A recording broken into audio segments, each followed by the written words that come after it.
Good morning दोस्तों, धन्यवाद, thank you. आप सबका स्वागत करता हूं मैं आज के इस 3 दिन के शिविर में, 3 डेज कैंप। और ये जो सेशन है हमारा, ये 9:55 पे शुरू होने वाला था। मेरे ख्याल से हम आधे घंटे ऑलरेडी लेट है ना। तो यहीं से शुरू करते हैं हमारी पहली जो सीख है, और वो ये कि यहाँ पे in total there are about 140 participants, जिसमें करीब 113 या 14 पेशेंट्स हैं, बाकी उनके केयर टेकर्स हैं साथ में। और मैंने देखा, मेरे पास ये लिस्ट है आपके सारे प्रोफाइल की, I will complete list with me. और इसमें लगभग सारे स्टेट से पेशेंट्स हैं, बिहार से, गुजरात से, आंध्र प्रदेश से, पंजाब से, हर जगह से हैं। महाराष्ट्र से बहुत सारे हैं। महाराष्ट्र से कितने हैं? मेनी ऑफ यू, है ना, आप देख ही रहे हैं अपने आसपास। गोवा तो लास्ट मोमेंट पे भी आए हैं, है ना। यस, केरला, हाँ, सारे लगभग सारे स्टेट से है। यहाँ इम्पॉर्टेंट क्या है कि हमारे पास सिर्फ 3 दिन है, 72 आवर्स, है ना। इस 72 आवर्स में we have to give the maximum, है ना। तो हर वर्ड जो हमने आपके लिए, हर जो शेड्यूल बनाया उसको देखते हुए बनाया है। 4 अलग अलग देशों से भी हैं। फिलीपींस से राजेंद्र सिंह हैं यहाँ पे, यस, फिलीपींस से हैं। कनाडा से doctor Mrs and mister Jalan है यहाँ पे। नेपाल से उमा शंकर अग्रवाल एंड सनत कुमार पिया हैं। ओल्डेस्ट पेशेंट जो यहाँ पे हैं 79 ईयर्स के हैं, चमन लाल जी हैं यहाँ पे। हाँ, आप सबसे ओल्डेस्ट। इंटरेस्टिंग बात यह है कि 52% ऑफ यू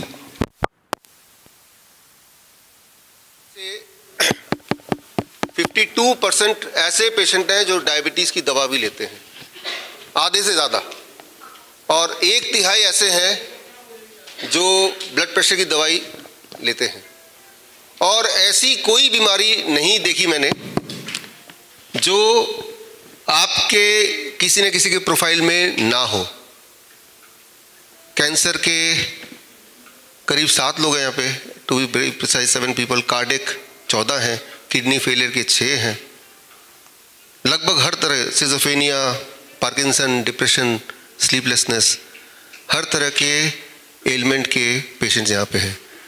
इंटरेस्टिंग बात, इम्पॉर्टेंट बात है कि अलग अलग बीमारी, अलग अलग मेडिकल हिस्ट्री, ये 3 दिन में क्या हो पाएगा? ये एक सवाल दिमाग में आपके होना चाहिए या होगा। What we are going to achieve. 3 दिन, घड़ी तो स्टार्ट हो ही गई है, 3 दिन स्टार्टेड ऑलरेडी, राइट। यहाँ पे मैंने देखा है कि आप में से बहुत सारे पेशेंट्स जिसकी मेडिकल हिस्ट्री हमने ली, वो 25 साल 30 साल से बीमार है। 3 डेकेड्स, यानी कि पिछले 30 साल से लगातार दवाइयाँ ले रहे हैं, चाहे वो डायबिटीज़ की ले रहे हैं, ब्लड प्रेशर की ले रहे हैं, किसी भी बीमारी की ले रहे हैं। 30 साल। अगर 30 साल से दवाई लेते हुए हम ठीक नहीं हुए उस बीमारी से, इसका मतलब अगर वही दवाई लेते रहे तो ठीक तो नहीं होंगे ना। तो फिर भी तो हम रोज सेम करते हैं। Same action can bring the same result. वो हमारे सामने, हमारे आसपास, और हम खुद भी हैं। दवाई हम ले रहे हैं और दवाई बढ़ती जा रही। Kind of medicine, type of medicine, quantity of medicine, type of symptoms, discomfort बढ़ते ही जा रहे हैं ना। इसका मतलब अगर वही चीज आगे भी आप करते जाएं तो ये और बढ़ता जाएगा। आप में से वो लोग जो पिछले 10 साल से दवाई ले रहे हैं, तो ऐसे भी हैं जो 30 साल से ले रहे हैं। तो उस 30 साल वाले को अपने भविष्य के रूप में आप देख सकते हैं कि अगर मैं 20 साल और भी ऐसे दवाई लूं तो मैं ऐसा बन जाऊंगा। और वो बड़ा दुखदायी पिक्चर है, बड़ा ही पेनफुल पिक्चर है। मतलब ये कि एक बात आप जरूर मानेंगे, कुछ तो बदलना पड़ेगा। यही चीज अगर लगातार करते रहेंगे तो रिजल्ट सेम ही आना है। उसके जो लोग 5 साल से दवाई ले रहे हैं, उनके पास भी 30 साल वाले एग्जाम्पल यहीं पे बैठे या आपके आसपास बैठे, तो ये श्योर है कि आगे बढ़ के वो सब गड़बड़ी होने वाला है और हर दिन वो ज़्यादा गड़बड़ होने वाला है। तो we have to change something. ये तो डिसाइडेड है, तभी आप यहाँ पे हैं, है ना। तो अब कोई बहुत ही कॉमन बात है, हम एक सिंपल बीमारी से शुरू करेंगे, जैसे फॉर एग्जांपल डायबिटीज़, क्योंकि ये बहुत सिंपल माना जाता है एमंग ऑल द डिजीज़, सिर्फ एक गोली खाओ। फिर आगे जाके जब किडनी फेलियर होता है, हार्ट डिजीज़ होता है, तो बोलते हैं डायबिटीज़ की वजह से हो गया, ऐसे बोलते हैं ना। लेकिन डायबिटीज़ की वजह से कहाँ हो गया? आप डायबिटीज़ का सिंपल मतलब अगर देखें, उसका सिर्फ एक मतलब है, diabetes means high sugar in the blood, यही मतलब है। डायबिटीज़ का मतलब, डायबिटीज़ कोई बीमारी की श्रेणी में नहीं आता। डायबिटीज़ का मतलब लिटरली अगर देखें, मेडिकली देखें, आपके ब्लड में जितना शुगर होना चाहिए, ग्लूकोज होना चाहिए, उससे ज़्यादा, उससे ज़्यादा कितना ज़्यादा वो एक अलग बात है, वो अलग कभी डिस्कस करेंगे, उससे ज़्यादा, दैट इज़ कॉल्ड डायबिटीज़। अब जब आप दवा ले रहे हैं, जो लोग दवा ले रहे हैं, तो शुगर तो फिर ज़्यादा रहा ही नहीं, शुगर तो उतना ही रहा जितना होना चाहिए, फिर कहाँ से आप डायबिटीज़ के पेशेंट हो गए? राइट? अगर लगातार शुगर ज़्यादा रहे तब बोलेंगे कि he is a patient of diabetes, लेकिन वो लगातार शुगर ज़्यादा ना रहे इसीलिए आप दवाइयाँ ले रहे हैं, उससे आपने शुगर को लेवल के अंदर रख दिया, तो you are no more high blood sugar patient, क्योंकि आपके बॉडी में हाई ब्लड शुगर तो अब है ही नहीं ना। अब जब 20 साल से वो दवा ले रहे हैं और ब्लड शुगर मेंटेन कर रहे हैं, जब किडनी फेलियर हो रहा है, तो वो ये ना बोल के कि डायबिटीज़ की वजह से किडनी फेलियर है, आपको ये बोलना चाहिए कि डायबिटीज़ की दवा की वजह से किडनी फेलियर है। डायबिटीज़ मतलब, डायबिटीज़ जब भी बोलेंगे, डायबिटीज़ को भी सिंप्लीफाई कीजिए, डोंट से डायबिटीज़, से high blood sugar, but high blood sugar तो है ही नहीं, लगातार वो अपना ब्लड शुगर 150 तो मेंटेन कर ही रहे, तो हाई ब्लड शुगर है कहाँ? फिर किडनी फेलियर क्यों हो गया? ब्लड शुगर नॉर्मल है, किडनी फेलियर हो गया, दैट मीन्स जो मेथड आप यूज़ कर रहे हैं ब्लड शुगर को नॉर्मल रखने के लिए, इस केस में वो दवा हो सकती है या इंसुलिन हो सकता है। आप में से 11 पेशेंट इंसुलिन पे हैं, हैवी डोज ऑफ इंसुलिन, उनमें से कुछ, क्या उनको आज भी इंसुलिन लेना पड़ेगा उतना ही जितना कल लिया था जब घर पे थे? The answer is no. कल कितना लेना पड़ेगा? उससे भी कम। परसों कितना लेना पड़ेगा? उससे भी कम। ये आप देखेंगे अपने आसपास, इन्हीं 3 दिनों में होते हुए देखेंगे, आज से ही देखेंगे। इसका मतलब यह है कि एक तरीका है कि जो भी कुछ हम दवा के माध्यम से करना चाहते हैं, वो बॉडी को खुद भी हम इंस्ट्रक्शन देके, माहौल बना के बॉडी से करा सकते हैं। हमने ये चीज़ देखा किडनी फेलियर में, ऐसे पेशेंट जिनको, जो डायलिसिस पे थे और डायलिसिस के बाद भी उनका बॉडी में पानी जमना ख़त्म नहीं हो रहा था कि अब तो ट्रांसप्लांट कराना पड़ेगा, वो लोग ठीक हो जाते हैं, किडनी पूरा रिवाइव हो जाता है, हर बार रिवाइव होता है, और वो उनकी दवाइयाँ छूट जाती हैं। तो जो थैलेसीमिया के पेशेंट हैं, आगे आज और डिटेल में बताएंगे, ऐसे बच्चे जिनको खून नहीं बनता या ठीक से खून नहीं बनता, हमें कभी सोचने की ज़रूरत नहीं पड़ती कि मेरे बॉडी में कितना खून बन रहा है, एटलीस्ट इस बैच में तो थैलेसीमिया के पेशेंट नहीं इस बैच में, और ऐसे पेशेंट होते हैं तो हम उनको अलग एक और बैच बनाते हैं नॉर्मली, राइट, इसलिए नहीं है यहाँ पे। तो जिस प्रकार आपके स्कूटर या कार में आप ध्यान रखते हैं कि डीजल कितना ख़त्म तो नहीं हो रहा, चिंता रहती है, जब ख़त्म होने लगता है तो दोबारा सबसे पहले आप सोचते हैं पेट्रोल स्टेशन में जाके पेट्रोल भरा लें। ठीक उसी तरह से ऐसे बच्चे जिन्हें थैलेसीमिया के पेशेंट बोले जाते हैं, उनके पेरेंट्स का ध्यान रहता है कि खून कम तो नहीं हो रहा, और कम हो तो जाके हॉस्पिटल जाके खून चढ़ाओ, महीने में 1 बार 2 बार 3 बार 4 बार। तो जिस चीज़ को हमने फॉर ग्रांटेड लिया हुआ है, कुछ बच्चों के लिए वही एक मेजर चैलेंज है। ऐसे बच्चे 23 साल तक जिंदा रहते हैं ऑन एवरेज, लेकिन हमने देखा कुछ बदलाव करके उनका बॉडी खून बनाना शुरू कर देता है, और जब खून बनाना शुरू कर देता है, इसका मतलब उनका ब्लड नीचे नहीं जाएगा, नीचे नहीं जाएगा तो उनको ट्रांसफ्यूजन, ब्लड ट्रांसफ्यूजन की आवश्यकता नहीं पड़ेगी। मैं ये एग्जांपल इसलिए दे रहा हूँ कि आपको ये बताना चाहता हूँ कि अगर हम पिछले 20 साल 30 साल से बीमार हैं, तो ज़रूरी नहीं कि अगले 20 साल तक भी बीमार रहें। There are certain methods. 3 सवाल के जवाब ढूंढेंगे आज। आपके दिमाग में बहुत सारे सवाल होंगे, तो आपको एक क्वेश्चन पेपर मिला है, आपको हर बात मेरी इसलिए नहीं मानना है कि मैं बोल रहा हूँ, अगर वो लॉजिक दिया, साइंटिफिक एविडेंस दिया तो ही मानना है। और ऊपर से सबसे इंपॉर्टेंट बात क्या है, जो भी कुछ हम कर रहे हैं इन 3 दिन में, क्या उससे आपको फर्क पड़ा? क्या आपकी दर्द कम हुई?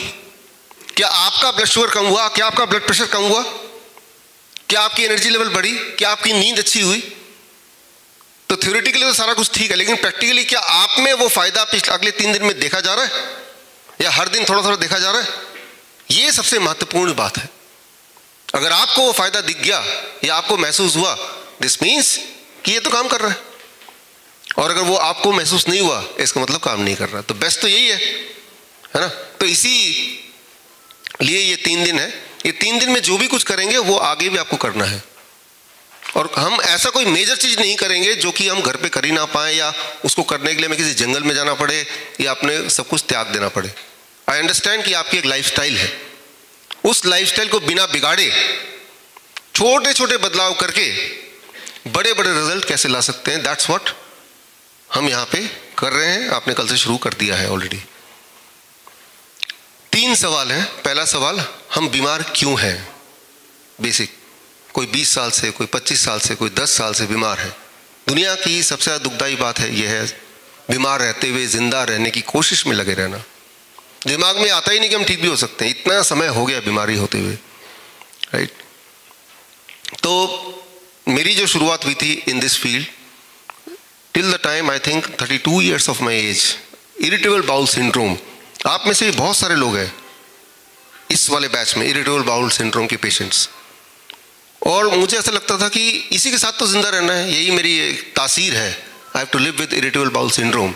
ऐसा बता भी दिया था और मैंने देखा भी, ठीक तो हो नहीं रहा। I have been trying all the things.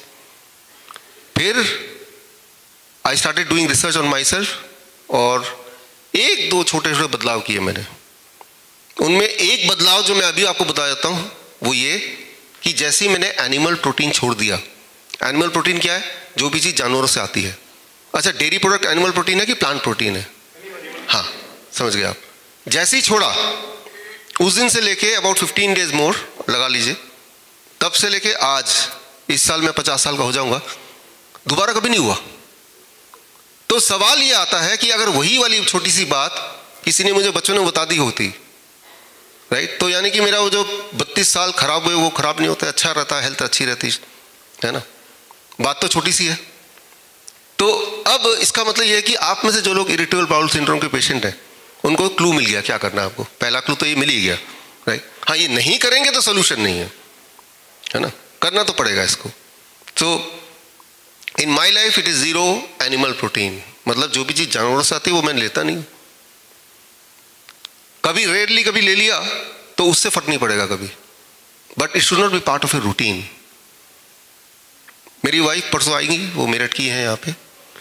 तो जब से मैंने उसको जाना है, देखा है, उसको हमेशा उसको कफ एंड कोल्ड एक परमानेंट था। तो ऐसा लगता था कि कभी ठीक ही नहीं हो सकता, सारा इलाज करके देख लिया। एक बदलाव किया सिर्फ, और वो ये कि आंवले का 100 ml का जूस कूट के खुद निकाल के, डब्बे वाला नहीं, बोतल वाला नहीं, खुद खाली पेट लिया, करीब 5 से 10 दिन। और इट इज़ 2002 से मैं जानता हूँ उसको, से लेके अब कितने साल हो गए? 20 साल हो गए। दोबारा तो नहीं हुआ। हाँ, खांसी जुकाम कभी कभी होती सभी को, वो अलग बात है, बट वो तो दोबारा नहीं हुआ। तो आपको मैं ये बताना चाह रहा हूँ, इसी प्रकार जितने सारे आपने सारे पेशेंट्स के प्रोफाइल मेरे पास हैं, आपकी जो समस्या है वो भी है, हर एक के लिए इसी तरह से छोटे छोटे आसान दिखने वाले, मामूली दिखने वाले कई सारे सॉल्यूशंस हैं। और वो सॉल्यूशन से फर्क एज फास्ट एज इसी 3 दिन में दिखा जा सकता है। और वो क्या है, वही समझने की कोशिश आज अभी करेंगे हम, राइट। अच्छी बात यह है कि आपके आसपास जो बाकी लोग हैं उनकी बीमारियां आपसे अलग भी है, तो आपको ना केवल अपने बारे में जानने को मिलेगा, बाकियों के बारे में जानने को मिलेगा, जिसका फ़ायदा आप घर में जाके पहुंचा सकते हैं अपने दोस्तों को, रिश्तेदारों को, राइट। तो शुरू करते हैं इसमें। होपफुली आपने सर्केडियन रिदम, या मैंने एक वेलकम वीडियो था आपको भेजा गया था, आपने पढ़ा, देखा होगा उसको। वो ज़रूरी है, that was a pre training, ताकि आपके दिमाग में ऑलरेडी कुछ ना कुछ इन्फॉर्मेशन हो, उससे ये प्रोग्राम आसान हो जाएगा, इट विल बी ईजी। सवाल पहला कि हम बीमार क्यों हैं? लगातार बीमार हैं, वो तो आपने आपके प्रोफाइल में अपने सबने लिखा ही है, 10 साल, 15 साल, 20 साल। दूसरा, ठीक क्यों नहीं हो रहे, अगर है भी तो। तीसरा, ठीक कैसे हों? यही 3 सवाल के जवाब हम ढूंढने की कोशिश करेंगे। इस इसको ढूंढने के लिए पहले सवाल को कि हम बीमार हैं ही क्यों at the very first place. तो वो एक क्लॉक है, हाँ, सर्केडियन क्लॉक, वो आप लोगों में भी डिस्ट्रीब्यूट कर देंगे और उसके माध्यम से will try to understand the first thing. और मेरे पास भी एक पिटारा है, ये भी निकाल लेता हूँ। इसमें बहुत सारी चीज़ें जादूगर की तरह होता ना, आपको समझाने के लिए मैं बहुत कुछ लाया हूँ और देखते हैं उसके माध्यम से आप समझ पाते हैं कि नहीं, कितना समझ पाते हैं।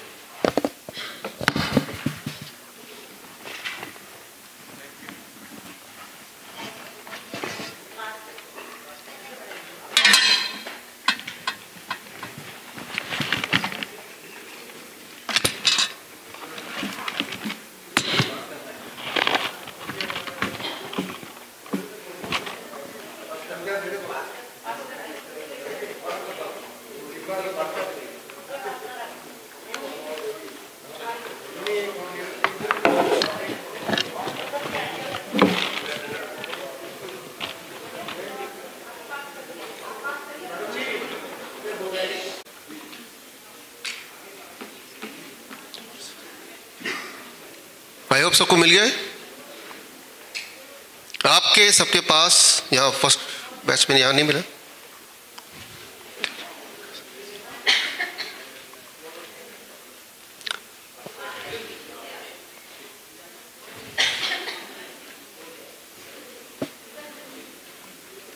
आपके पास, जिनके पास घड़ी आ गई है, उसको अगर देखेंगे तो उसमें टाइम दिख रहा है, लेकिन इंपॉर्टेंट बात यह है कि टाइम जो है वो सबका अलग अलग दिख रहा है ना।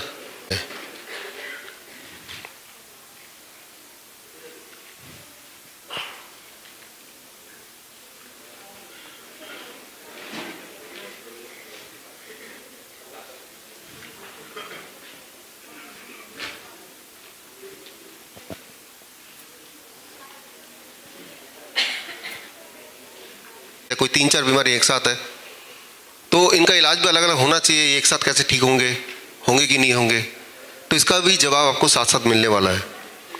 इस वक्त आपके हाथ में एक घड़ी है, इसे बोल सकते हैं हम सर्केडियन ट्रायंगल वॉच। एक खास तरह की घड़ी आप सबके हाथ में है और टेबल क्लॉक है। इसमें सबसे अनयूजुअल बात यह है कि सबके टाइमिंग एक दूसरे से अलग अलग है, रियल टाइम किसी का भी नहीं है। यह आपने अभी महसूस किया, किसी के घड़ी में 2 बज रहे हैं, किसी के घड़ी में 10 बज रहे हैं, है ना। अब इंपॉर्टेंट बात यह है, इमेजिन कीजिए एक सिचुएशन कि आपके पास टाइम को देखने के लिए सिर्फ एक ही तरीका है, वो है सीए घड़ी, और आपके पास कोई और घड़ी नहीं है, कोई और रेफरेंस पॉइंट नहीं है अपने टाइम को मैनेज करने के लिए। आप सिर्फ इसी घड़ी को देख के ही आप सब कुछ टाइम को, आप टाइम का रेफरेंस आप लेंगे कि अभी कितने बजे होंगे। मान लीजिए आपके हाथ में जो घड़ी है उसमें दिखा रहा है कि वो 9 बजे, जबकि एक्चुअली वो 11 बजे दुनिया में। अब अपने घड़ी जो अभी आपके हाथ में है उसको रेफरेंस मान के अगर आप अपने लाइफस्टाइल, दिनचर्या को डिसाइड करेंगे तो क्या होगा कि हर जगह आप लेट पहुंचेंगे, है ना। आपके घर में जो स्कूल में जाने वाला बच्चा है वो स्कूल लेट पहुंचेगा, आपके घर में जो ऑफिस जाने वाला आदमी है वो ऑफिस लेट पहुंचेगा। आपको सिनेमा देखने जाना है तो आप पहुंचेंगे तब जब आधी मूवी निकल चुकी होगी। एक ही घड़ी घर में है, उसी घड़ी को सबको देखना है, उसी के हिसाब से अपना टाइम टेबल डिसाइड करना है। तो सबने उस घड़ी को देखा और सबने टाइम टेबल डिसाइड किया, और बच्चा स्कूल में लेट पहुंच रहा है, जॉब वाला जॉब में लेट पहुंच रहा है, आप सिनेमा हॉल में लेट पहुंच रहे हैं। तो यानी कि हर एक का कॉन्सिक्वेंसेस अलग अलग है। उसकी जॉब छूट गई, बच्चे को बाहर खड़ा रहना पड़ा, तो हर एक का जो रिपरकशन है सेम रेफरेंस से वो अलग अलग होगा, सेम नहीं होगा, लेकिन कुछ ना कुछ जरूर होगा। किसी को ज्यादा नुकसान होगा, किसी को कम नुकसान होगा। जैसे आप मूवी लेट हो पहुंचे तो बहुत ज्यादा नुकसान नहीं हुआ, सिर्फ मूवी छूट गई, लेकिन वो जॉब में रोज लेट पहुंच रहा 2 घंटे, उसका जॉब ही चला गया तो ज्यादा नुकसान हो गया। तो मैग्नीट्यूड, किसको कितना नुकसान होगा वो अलग अलग हो सकता है, किस तरह का नुकसान होगा वो अलग अलग हो सकता है, बट द रेफरेंस पॉइंट वो सेम है, एक ही है ना। तो अब मान लो आपको शिकायत मिलती, बच्चा बोलता रोज मुझे बाहर खड़ा कर देते हैं, स्कूल में जाने नहीं देते हैं, डांट पड़ती है। आपने सोचा इस प्रॉब्लम को सॉल्व किया जाए। बाहर खड़ा कर देते हैं, डांट पड़ती है, घुसने नहीं देते। These are all symptoms. ये कॉज नहीं है, ये आउटकम है, सिम्टम्स है। आपने इन सिम्टम को कंट्रोल करने के लिए क्या किया? जुगाड़ भिड़ाया, प्रिंसिपल से बात की, उन्हें थोड़ा रिश्वत दी या किसी से फ़ोन करवा दिया।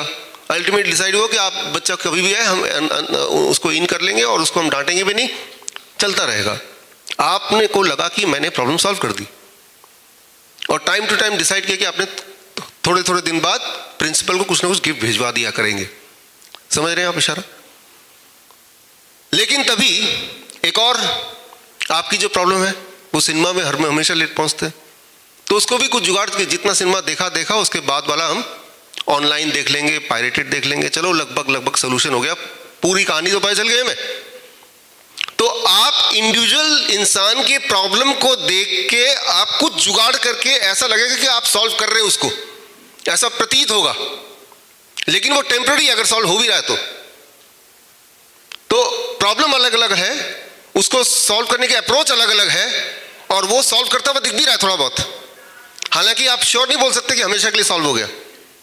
वो जॉब वाले की जॉब चली गई तो एक और जॉब दिला दिया, लेकिन उस जॉब में भी सेम ही प्रॉब्लम आने वाली है if the watch is the same, right.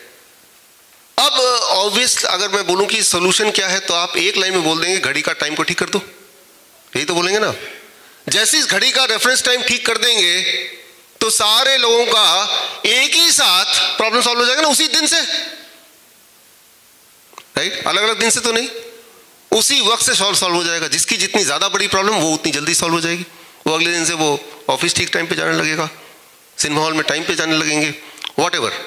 तो आप इशारा समझ रहे हैं कि भाई प्रॉब्लम या जो कॉज है that can B one, but उसकी वजह से हर एक की जो बीमारियां दैट कैन बी मैनी।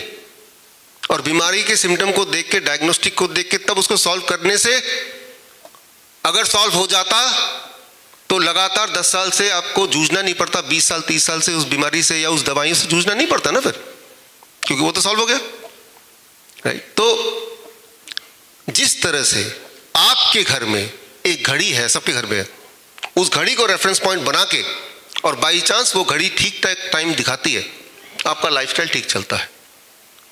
ठीक उसी तरह से, एग्जैक्टली उसी तरह से, according to the Nobel prize winning science 2017, हमारे बॉडी के हर ऑर्गन में भी एक घड़ी है, जिसे बोलते हैं सर्केडियन क्लॉक। हमारे बॉडी के हर ऑर्गन में एक घड़ी है, एक टाइम टेबल बना हुआ है उसका, इंट्रिंसिक टाइम टेबल। ये बहुत ही इंटरेस्टिंग, बहुत ही इंपॉर्टेंट है। इंटरेस्टिंग इसलिए क्योंकि इसको ठीक करने के लिए ज़्यादा कुछ करना नहीं पड़ेगा। कोई भी ऐसा काम जिसमें आपको मेहनत करना पड़े तो वो इंटरेस्टिंग नहीं हो सकता।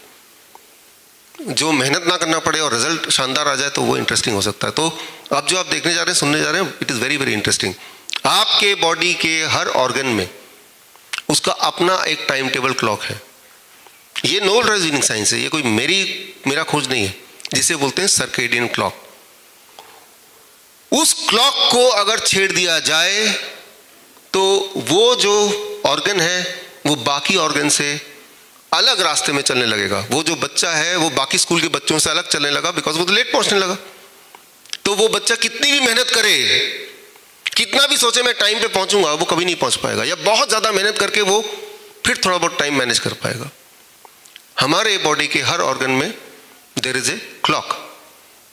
जिस तरह से ऑर्केस्ट्रा में कई सारे म्यूजिशियन होते हैं, कोई तबला का एक्सपर्ट है, कोई गिटार का एक्सपर्ट है ना, कोई पियानो बजा रहा है, और सब अच्छा बजा सकते हैं, सबका अपना अपना रिदम है, लेकिन इनको आपस में सिंक्रोनाइज करेंगे तो बनेगा वो म्यूजिक। और मान लो एक गिटारिस्ट है, उसके कान हमने बंद कर दिए, उसको सुनाई नहीं दे रहा कि बाकी लोग क्या कर रहे हैं, तो वो कितना भी अच्छा बजाए वो क्या होगा, नॉइज।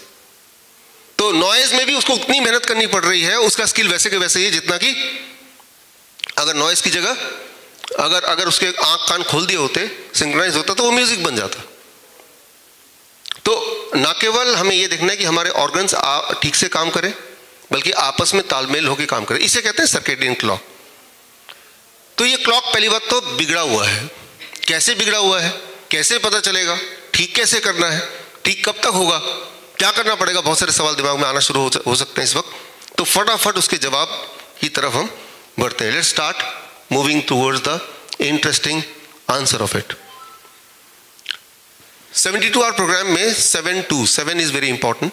तो 7 ऐसे फैक्टर्स हैं जो आपके बॉडी के क्लॉक को कंट्रोल करते हैं। उन 7 फैक्टर को अगर एक एक करके आप एड्रेस कर दें तो घड़ी आपके बॉडी की ठीक हो सकती है, और अभी से ठीक हो सकती है, और ठीक होने से आपकी रिक्वायरमेंट, जो लोग इंसुलिन ले रहे हैं वो कम हो सकता है, ख़त्म हो सकता है। बेसिकली जो बीपी की गोली ले रहे हैं ख़त्म हो सकती है आज से ही, कल से नहीं, आज से ही, राइट। वो ठीक करने की कोशिश में हम करते हैं। पहला और बहुत ही इंटरेस्टिंग, इससे आपको थोड़ा समझ में आने लगेगा। आज से करीब 2.5 लाख साल पहले, 2.5 लाख साल पहले जब इंसान को आग जलाना नहीं आता था, फायर नहीं आता था उसको, उस वक्त उसके लिए लाइट का मतलब क्या था? सूरज की लाइट। और मान लीजिए सनसेट होने के बाद क्या होगा? Absolute darkness. समझ रहे हैं ना?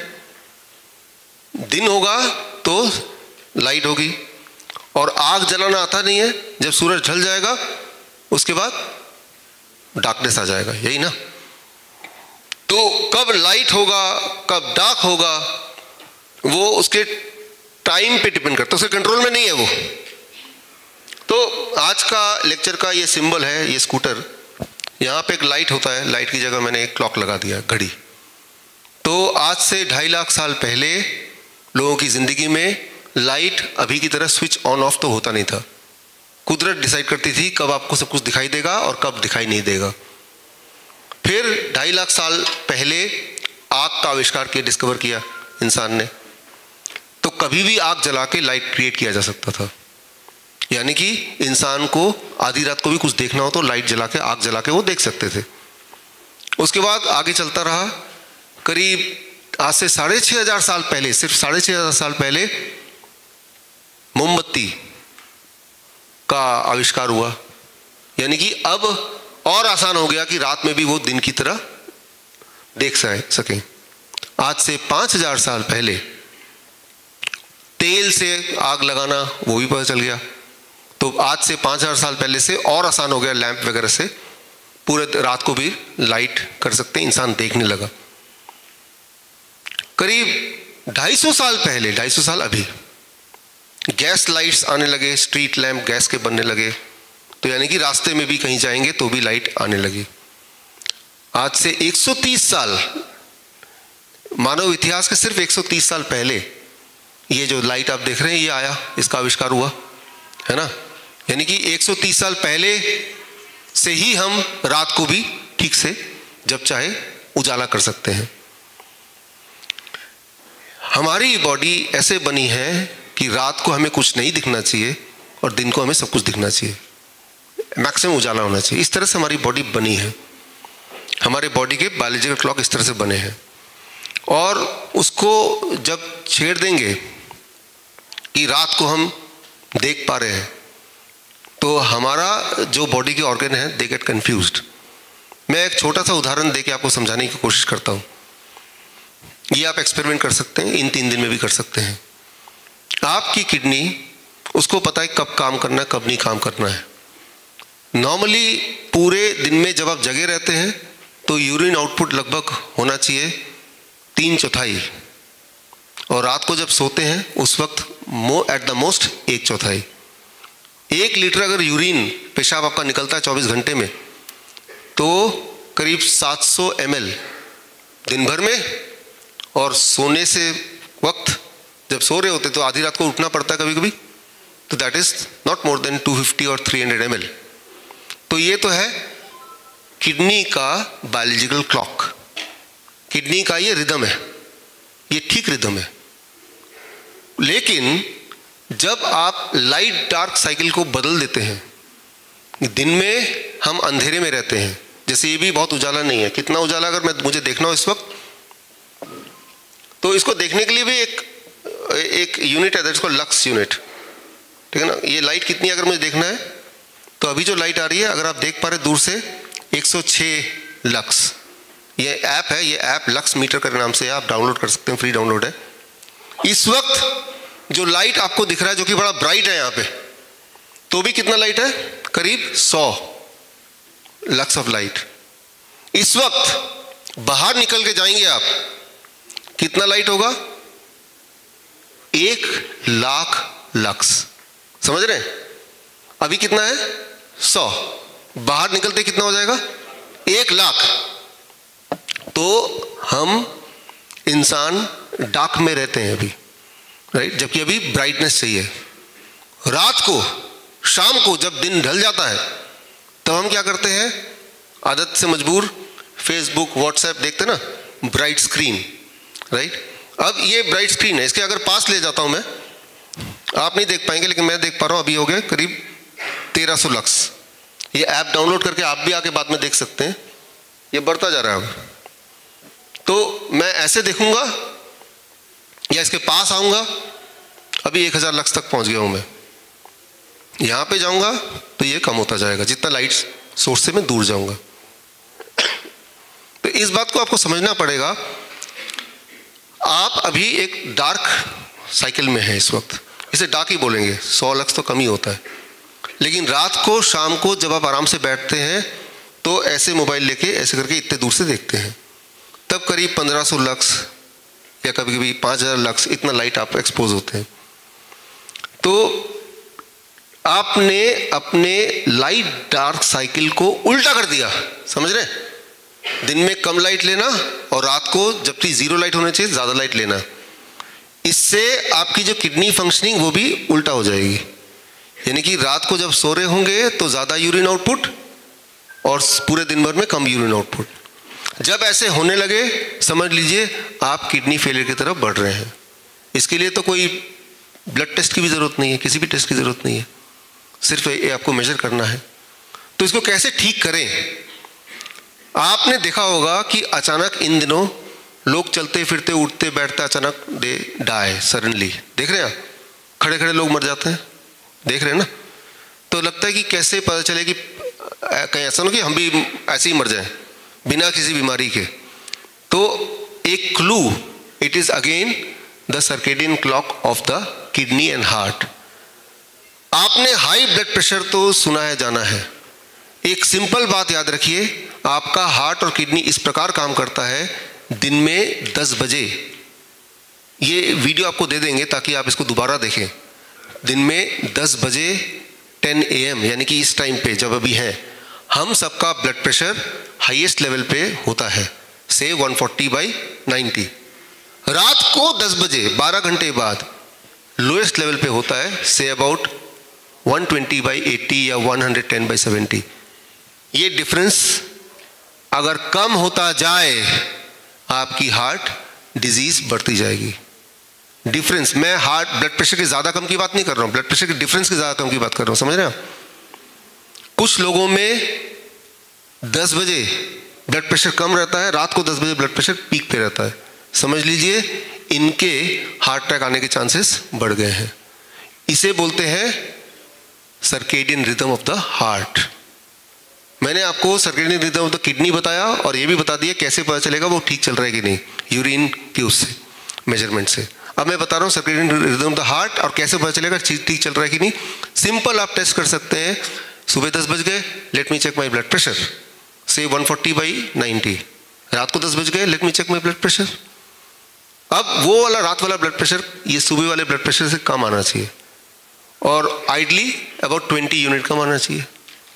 उसके बराबर तो नहीं होना चाहिए और ऊपर भी नहीं होना चाहिए। तो अगर तो बराबर या ऊपर है तो समझ लीजिए कि आपका हार्ट का सर्केडियन रिदम अच्छा खासा बिगड़ चुका है। लेकिन बिगड़ा है तो उसको ठीक भी कर सकते हैं। ठीक करने के लिए सिंपल कि आप ये डिसाइड कीजिए, पहला नियम कि रोज दिन रहते हुए बहुत ज़्यादा नहीं तो आधे घंटे के लिए अपने बॉडी को 10,000 लक्स ऑफ लाइट की रोशनी देंगे। आधे घंटे के लिए 10,000 लक्स ऑफ लाइट की रोशनी देने के लिए सिर्फ इतना करना है कि जब आप लंच या ब्रेकफास्ट कर रहे होंगे तो खिड़की के पास बैठ के, खिड़की खुली होगी। मैं ये भी नहीं बोल रहा हूँ कि खिड़की से सूरज आपके किरणें आपके बॉडी में पड़ना चाहिए, मैं ये भी नहीं बोल रहा हूँ। बस आपके आसपास लाइट होनी चाहिए, सूरज की लाइट। मैं पूरा दिन भी नहीं बोल रहा हूँ, कितना बोल रहा हूँ, 30 मिनट्स। ये एक बदलाव करना है और शाम के 6 बजे के बाद आप कोशिश करें कि लाइट्स को मिनिमाइज करें। याद कीजिए हमारे घरों में टॉयलेट में 0 वॉट बल्ब होता था, याद है आपको? हाँ, लेकिन अब जो लाइट है टॉयलेट में ज़्यादातर लोगों के वॉशरूम में ब्राइट लाइट है, बिल्कुल ब्राइट, चेहरा ठीक से दिखना चाहिए, है ना।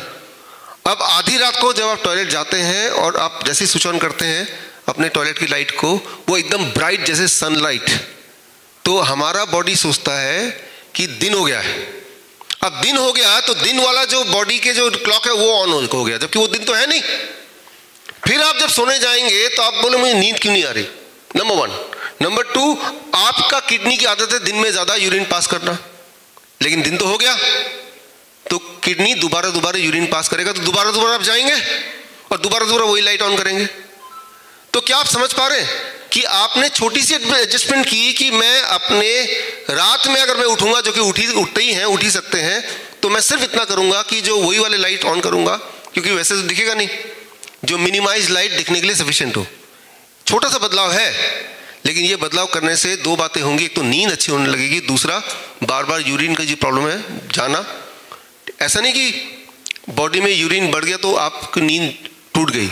अगर आपके बॉडी को एहसास है कि ये दिन है, तो भी your kidney will start producing more urine, that is the circadian rhythm of the kidney, right. तो यहां तक आप सिर्फ ये समझ पाए कि दिन में 10,000 lux of light for 30 minutes.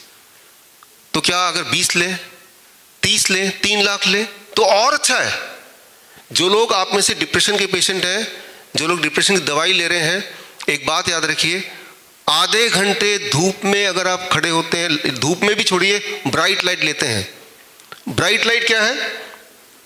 मैं यहाँ पे धूप और लाइट 2 अलग अलग बातें हैं, मैं लाइट की बात कर रहा हूँ, एक्सपोजर टू लाइट। सनलाइट हो तो बेस्ट है, लेकिन मान लो जैसे सनलाइट नहीं है यहाँ पे, मैं आर्टिफिशियल लाइट क्रिएट करता हूँ।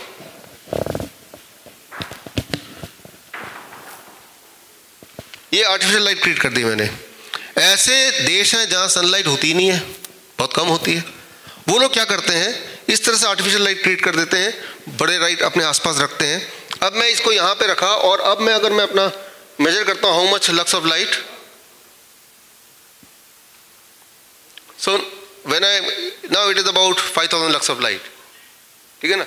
दूर करूँगा तो ये कम हो जाएगा डेफिनेटली। तो मैं आपको उदाहरण देना चाह रहा हूँ कि मैं धूप की बात नहीं कर रहा हूँ, धूप तो सबसे अच्छा है ही, मैं सिर्फ इतना बात कर रहा हूँ कि अभी सिर्फ लाइट पे हम, एक्सपोजर टू लाइट।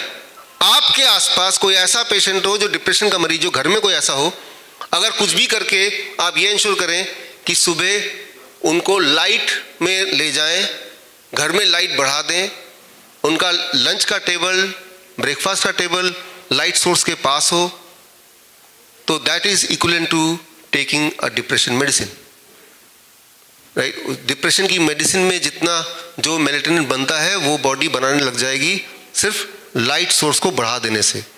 और ये डिप्रेशन के पेशेंट के लिए नहीं है, सभी के लिए है, क्योंकि दिन में लाइट ज़्यादा, रात में लाइट कम। जैसे ये करेंगे आपकी नींद अच्छी आने लगेगी। और आप सबको पता है कि नींद अच्छी आएगी तो बहुत सारी प्रॉब्लम वैसे ही सॉल्व हो जाती है। नींद अच्छे आने का मतलब ये भी कि आप बार बार उठ नहीं रहे टॉयलेट के लिए, that means kidney also must be working fine, यही मतलब हो ना इसका। सो इसके और हम डिटेल में जाएंगे लाइट्स के। आज हम बेसिक समझने की कोशिश कर रहे हैं। इसका मतलब ये भी हुआ कि आज भी यहाँ से जब मौका मिले आपको बाहर, तो try to be under the sunlight. ज़्यादा धूप लगे तो छाए में है लेकिन लाइट दिख रही नहीं आपको, that will make lot of difference. जो भी लोग डिप्रेशन के पेशेंट हैं उनको थोड़ा ध्यान से देखिए, आप देखेंगे वो अंधेरे में, डार्कनेस में, कोने में ही रहते हैं, तो डिप्रेशन बरकरार रहता है। वहाँ से उठा के आप लाइट में ले जाएं, डिप्रेशन नहीं रह सकता, क्योंकि डिप्रेशन के रहने के लिए एक खास तरह का जो हार्मोन है, राइट, उसके प्रोडक्शन में कमी होने की आवश्यकता है। जैसे वो प्रोडक्शन होने लगेगा, इंसान के जो डिप्रेशन की जो एक तासीर है वो कम हो ही जाएगी। दवा से जैसे एक दिन में फ़र्क पड़ता है तो इससे भी फर्क पड़ जाएगा without any side effect. So that is called light dark cycle. यानी कि जैसे मुझे पता है मुझे ऑफिस में बैठना ही बैठना है, मुझे अपने रूम में, तो बस मैं लाइट को बढ़ा दिया मैंने, और शाम के 6 बजे के बाद बैठना तो अलग सेट ऑफ लाइट है, उसको कम कर दिया मैंने। अगर मुझे ज़्यादा काम करना है लैपटॉप वाले तो मैं दिन में कर लूँगा, एक्सपोजर टू स्क्रीन्स। कभी कभी नहीं भी कर पाते हैं, इट्स ओके, बट दिमाग में तो रखूंगा, मुझे करना है ना। तो this is the first thing. ये इतना आसान है, लगता है इससे क्या होने वाला है, लेकिन ये करके देखेंगे तो पता चल जाएगा कि it will make lot of difference.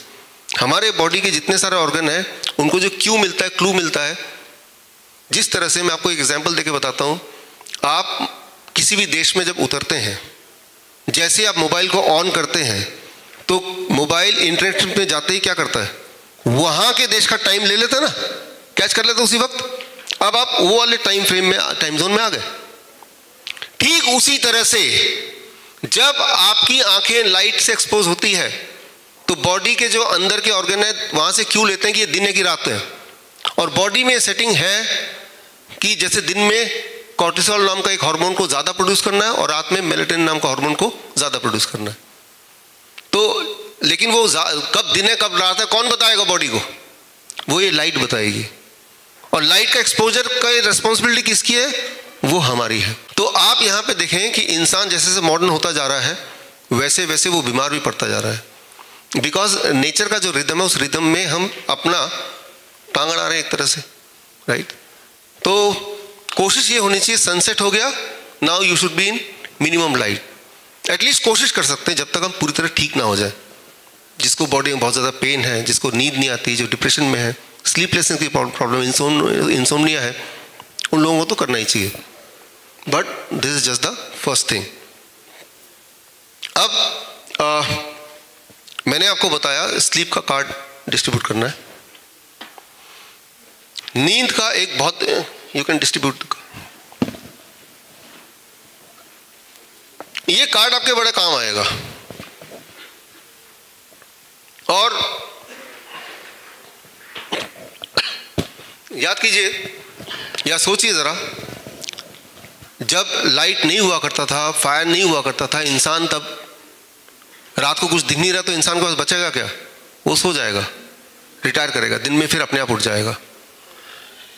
सवाल आता है कितने घंटे की नींद होनी चाहिए टू रिमेन हेल्दी। जब हम सोते हैं तो हमारे बॉडी के अलग अलग ऑर्गन वो कुछ ना कुछ अलग अलग एक्टिविटीज करते हैं to reset the biological clock. यहाँ पे जितने भी पार्टिसिपेंट्स हैं ज़्यादातर लोग 18 साल से ऊपर हैं, से लेके 70 साल। अगर यही आपके ज़्यादातर हमारे पार्टिसिपेंट्स की एज ग्रुप है तो आप पहला कॉलम देखिए 7 आवर टू 9 आवर। अपने आप से पूछिए कि आपकी जो नींद है एक दिन की 7 से 9 घंटे की है क्या। कई लोग हैं जो 5 घंटे सोते हैं, 4 घंटे सोते हैं, तो वो सो सकते हैं लेकिन they will compromise their health. तो जो ऑप्टिमम टाइम है that is between 7 to 9 hours. 6 घंटे से कम या 11 घंटे से ज़्यादा अगर सोएंगे यानी कि आप अपना सर्केडियन क्लॉक को बिगाड़ रहे हैं। ये हो सकता है बहुत लोगों के लिए वो ऑलरेडी इस ब्रैकेट में सो रहे हो तो ये पॉइंट डिस्कस करने की आवश्यकता भी नहीं, लेकिन मैं सारे पॉइंट डिस्कस करूंगा, आपको पता चलेगा कि आपको कौन कौन से पॉइंट में करेक्शन लानी है, इसीलिए सारे पॉइंट आने ज़रूरी हैं। लेटने के आधे घंटे के अंदर आपको नींद आ जाती नॉर्मली तो नॉर्मल है ये, लेकिन अगर 45 मिनट से ज़्यादा लगता है, 1 घंटा लगता है तब नींद आती है तो इसका मतलब गड़बड़ है, कुछ गड़बड़ है। तो ठीक कैसे करना है मैंने पिछले अभी लाइट वाले में बता दिया आपको। दिन में अगर आप बहुत लाइट से एक्सपोज होंगे तो रात को आपकी नींद पहले दिन से अच्छी हो जाएगी। यानी कि अगर आपको आज रात को अच्छा सोना है तो दिन में आधा घंटे धूप में बैठ जाइए तो रात की नींद अच्छी आ जाएगी। जैसे ही दिन में धूप में बैठेंगे कॉर्टिसोल बढ़ेगा, दैट इज इंडिकेशन रात को मेलेटोनिन बढ़ाना है, वही आपको नींद देती है। या तो आप नींद की गोली लीजिए तब भी वही एक्शन आएगा। धूप में आधे घंटे सनलाइट एक्सपोजर या light exposure, light exposure for 30 minutes, just 10,000 lux of light is equivalent to 1 sleeping pill, right. यानी कि अगर कोई बोलता है कि लाओ मुझे नींद की गोली खिला दो, तो आप बोलना अच्छा दिन की बात अगर है तो उनको लाइट एक्सपोजर दे दो तो उसको वही वाला इफेक्ट आएगा। तो ये बहुत ही इंपॉर्टेंट है और ये ना करना और लगातार ना करना। आप सोचिए हर दिन, जैसे मैं आपको बोलता हूँ आपके घर में मैं चुपचाप चले जाऊँ और आपके घड़ी में मैं सिर्फ 1 मिनट लेट कर दूं तो आपको पता नहीं चलेगा पहले दिन, फिर दूसरे दिन दोबारा चले जाऊं और आप जब नहीं देख रहे हो तो आपका घड़ी में 1 मिनट और पीछे कर दूं, आपको नहीं पता चलेगा। लेकिन करते करते करते 1-2 महीने बाद जब 1 घंटा 2 घंटा पीछे हो जाएगा, अब आपको फर्क पड़ने लगेगा, है ना। तो ये जो सारी बातें हैं वो 1 दिन में 2 दिन में शायद फर्क नहीं पड़ेंगी, लेकिन आप सालों साल से करते आए हैं, सालों साल से इसको डिस्टर्ब करते आए हैं, फाइनली ये फर्क पड़ा। पर इंटरेस्टिंग बात ये है कि जैसे आप ठीक करेंगे ना इसको आज से, तो जो रिजल्ट आने के लिए उतने साल नहीं चाहिए, वो तो कुछ घंटे में ही आ जाएगा। Maybe that is the miracle of this human body, और for that matter animal body. दिन रात को एक बार अगर आप उठते हैं टॉयलेट जाने के लिए तो नॉर्मल है ये, क्योंकि रात को भी आपका किडनी काम कर रहा है, और रात को भी हमारे बॉडी का किडनी का जो सर्केडियन क्लॉक है वो है कि रात सोते वक्त 1/4 ऑफ द यूरिन आउटपुट, और दिन में जो जगह है 3/4 ऑफ द यूरिन आउटपुट। तो 1/4 ऑफ द यूरिन आउटपुट तभी होगा ना जब रात को एक बार उठेंगे। तो रात को उठना इज नॉट एबनॉर्मल, बट अगर 4 बार उठना पड़ रहा है, इसका मतलब आपके किडनी के लिए वो दिन नहीं है, वो रात नहीं, वो दिन है। समझ रहे हैं? वो उल्टा कर दिया उसने। आप ऐसे मानिए कि वो जो म्यूजिशियन है वो बहुत अच्छा बजा रहा है, लेकिन बाकियों से वो सिंक्रोनाइज नहीं कर पा रहा, तो अल्टीमेटली सुनने वालों को वो नॉइजी लगने वाला है ना। तो ये आपको समझना पड़ेगा कि गड़बड़ कहाँ हो रही है।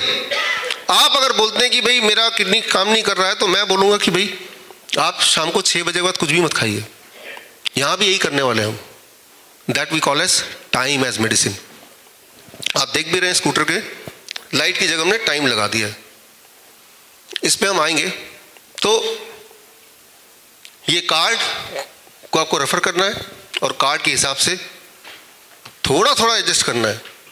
कई लोग ऐसे बोलते हैं कि मेरे पास इतना समय नहीं कि मैं आप 7 घंटे सोऊं, हो सकता ना हो, लेकिन फिर आप तैयार रहिए बीमार रहने के लिए, भुगतने के लिए बीमार रहिए। हमारी बॉडी को जब बनाया गया तो बॉडी को बनाते वक्त इन बातों को सोचा गया होगा 2.5 लाख साल पहले से, तो वही उसके हिसाब से बॉडी की बायोलॉजिकल क्लॉक है।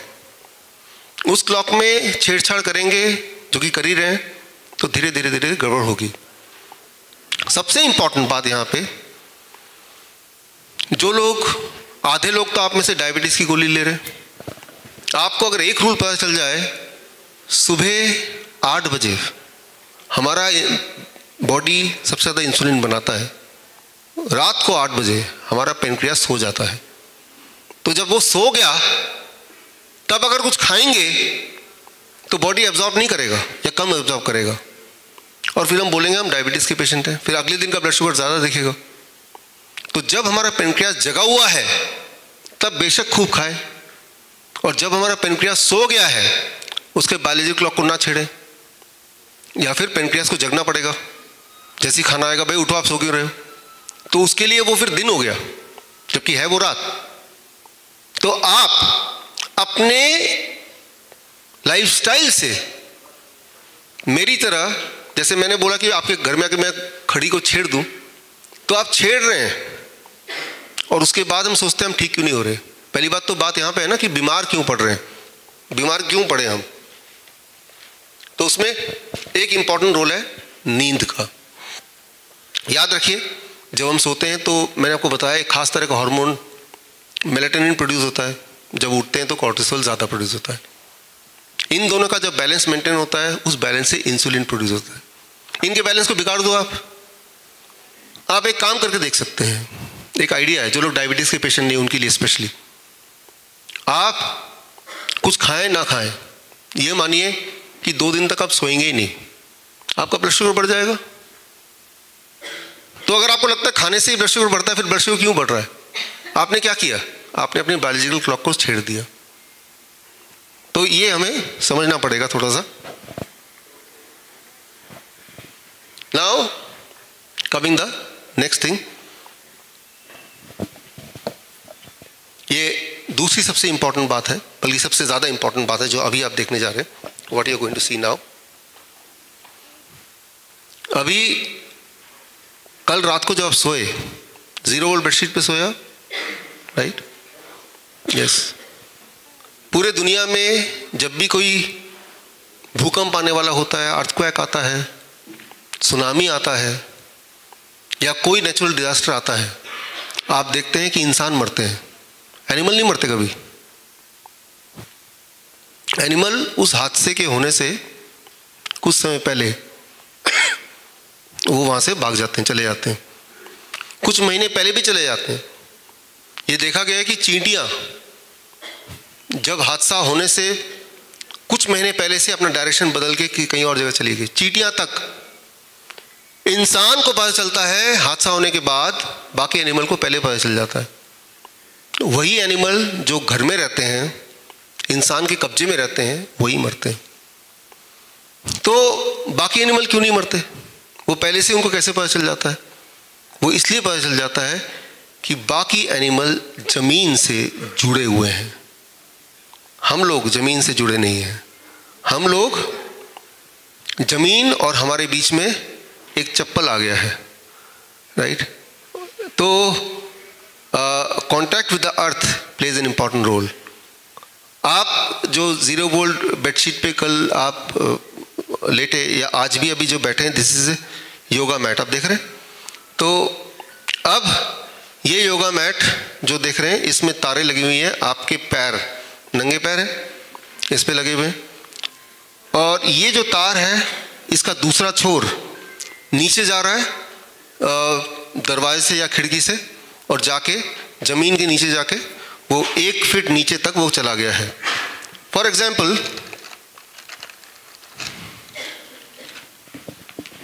यहां पे सिंपली अब देखिए, ईसीजी, इलेक्ट्रोकार्डियोग्राम, या ईईजी, या इवन स्टेथोस्कोप, ये सारे टेस्ट में डॉक्टर क्या देख रहा है? वो आपके बॉडी का इलेक्ट्रिकल सिग्नल देख रहा है ना। इलेक्ट्रिकल सिग्नल अगर फेल हो जाए तो कार्डियक अरेस्ट, इंसान 1 सेकंड में मर जाएगा। अगर आपको सांसें रोक दे तब भी कुछ सेकंड, कुछ मिनट जिंदा रहेंगे, 4 मिनट जिंदा रहेंगे, ठीक है ना। अगर खाना ना मिले तब भी कुछ दिन जिंदा रहेंगे, पानी ना मिले तब भी कुछ दिन जिंदा रहेंगे। इलेक्ट्रिकल सिग्नल फेल होने से 2-3 सेकंड में इंसान मर जाता है, जिसे बोलते हैं कार्डियक अरेस्ट। हार्ट अटैक नहीं, कार्डियक अरेस्ट, ठीक है ना। तो तब डॉक्टर क्या करता है कि आपको इलेक्ट्रिक करंट देता है ना, डिफिब्रिलेटर से, हाँ, और वो इलेक्ट्रिक करंट, इलेक्ट्रिक शॉक जिसे बोलते हैं, उससे इंसान, तो इलेक्ट्रिसिटी, आपका बॉडी जो है वो इलेक्ट्रिकल बॉडी है, और इलेक्ट्रिसिटी फेल होने से इंसान उसी वक्त मर सकता है। हालांकि ऑक्सीजन नहीं मिलने से भी कुछ मिनट तो जिंदा रहेगा, क्योंकि बॉडी के अंदर फिर भी ऑक्सीजन है, कुछ समय तक तो है ही है। फिर धीरे धीरे बॉडी के सेल्स मरेंगे, आप भी मर जाएंगे। तो अभी मान लो ये है मेरे पास तार, ये सिंपल मेटल का तार है, और मैंने ये ईसीजी का पैच लिया, इस पैच को यहाँ पे लगा दिया। ये जो दूसरा छोर है इसको लेके मैं ज़मीन से कनेक्ट कर देता हूँ, ये लंबा मान लेते हैं, बहुत लंबा। अब जैसे ही मैं ऐसा करूँगा तो अर्थ से इलेक्ट्रॉन ट्रेवल करके तार के माध्यम से मेरे बॉडी से अंदर जाएगा। और याद रखिए, जब भी कोई बीमारी होती है, चाहे वो कैंसर हो, ट्यूमर हो, जॉइंट पेन हो, आप में से बहुत सारे जॉइंट पेन के पेशेंट हैं, बहुत सारे हैं आप में से, आर्थराइटिस के पेशेंट बहुत सारे हैं आप में से, राइट। तो बॉडी में जहाँ पेन होती है वहाँ पे इन्फ्लेमेशन होता है, जहाँ इन्फ्लेमेशन है वहाँ पे इलेक्ट्रॉन डेफिशिएंसी है, और इलेक्ट्रॉन कहाँ से मिलेगी? धरती माँ से मिलेगी, राइट। तो ये कोई सुपरस्टिशन नहीं है, ये एक्चुअली है, ये भी करके दिखा सकते हैं, और करके दिखाते हैं बल्कि, ठीक है ना। तो मान लो मेरे पास वोल्ट मीटर है, आप जब ज़मीन को डायरेक्ट टच करते हैं, जब नंगे पैर चलते हैं, तो धरती से सीधे इलेक्ट्रॉन आपको मिल सकती है। लेकिन अभी तो ज़मीन में आप है नहीं, और अगर बोले कि आप ज़मीन में रहिए 24 घंटे, तो लाइफस्टाइल वैसा आप कर सकते नहीं। तो अपने घर में रहते हुए भी ज़मीन से कैसे कनेक्ट हों? तो सिंपली ये है कि आपने एक मेटल तार लिया जिसके ऊपर आप बैठे भी हैं सबके सब, और उस तार की एक छोर को आपने ज़मीन से कनेक्ट कर दिया, तब भी वो आपके बॉडी से कनेक्ट हो जाता है। You actually literally get electron from the earth and that can be measured. उसको मेजर करने की कोशिश करते हैं।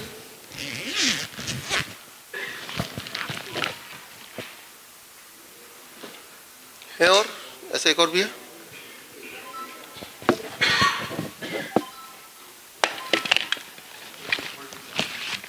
निकालो अपने वोल्ट मीटर।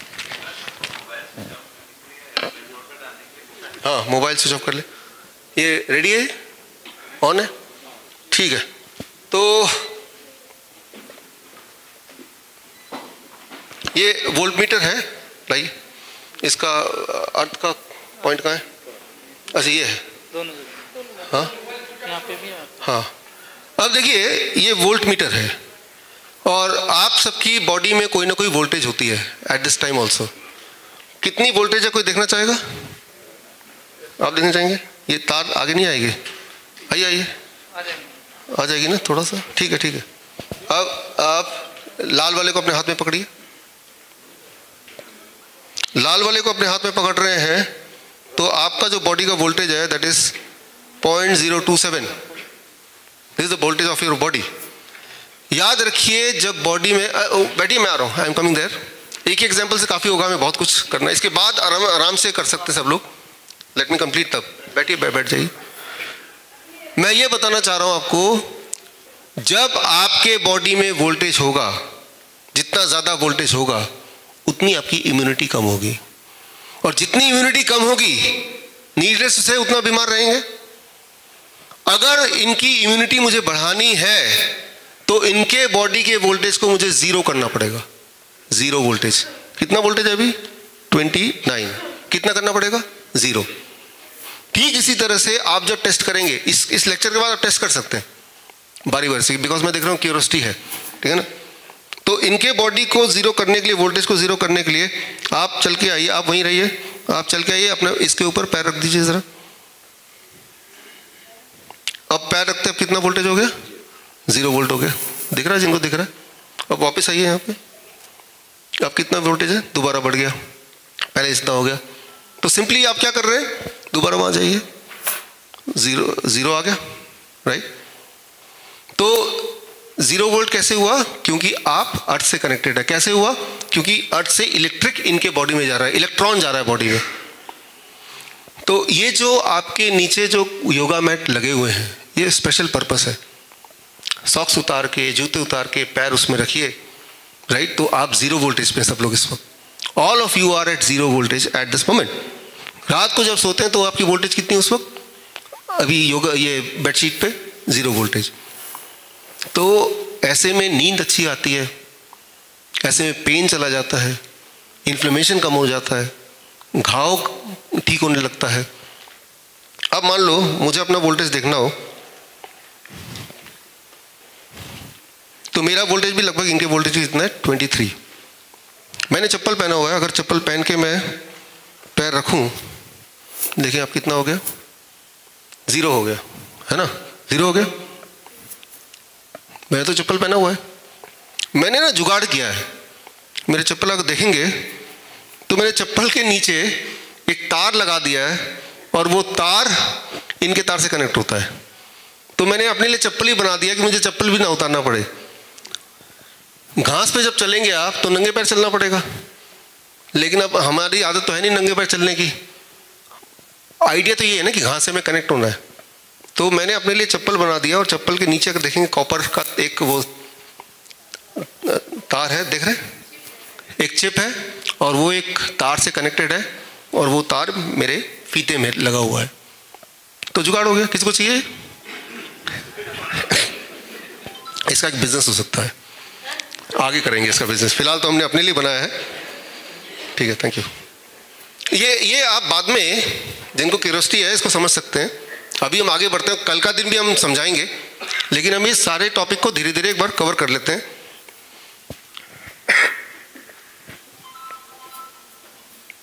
तो सबसे इंपॉर्टेंट बात आप समझिए यहाँ पे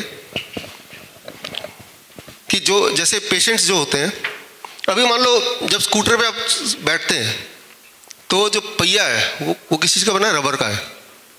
तो पहिया is a insulation between you and the earth. Train में जब बैठते हैं आप तो ट्रेन के पहिए किसके हैं? लोहे के। ट्रेन का जो पटरी है वो हाँ वो भी लोहे का है। तो अल्टीमेटली ट्रेन आप देखें तो अर्थ से कनेक्टेड है। कई बार ऐसा आता है, हमारा जो इमरजेंसी हेल्पलाइन है, कि हम ट्रेन में फ़ोन आता आधी रात को भी कि ट्रेन में ट्रेवल कर रहे हैं और बॉडी में बहुत पेन है, क्या करें?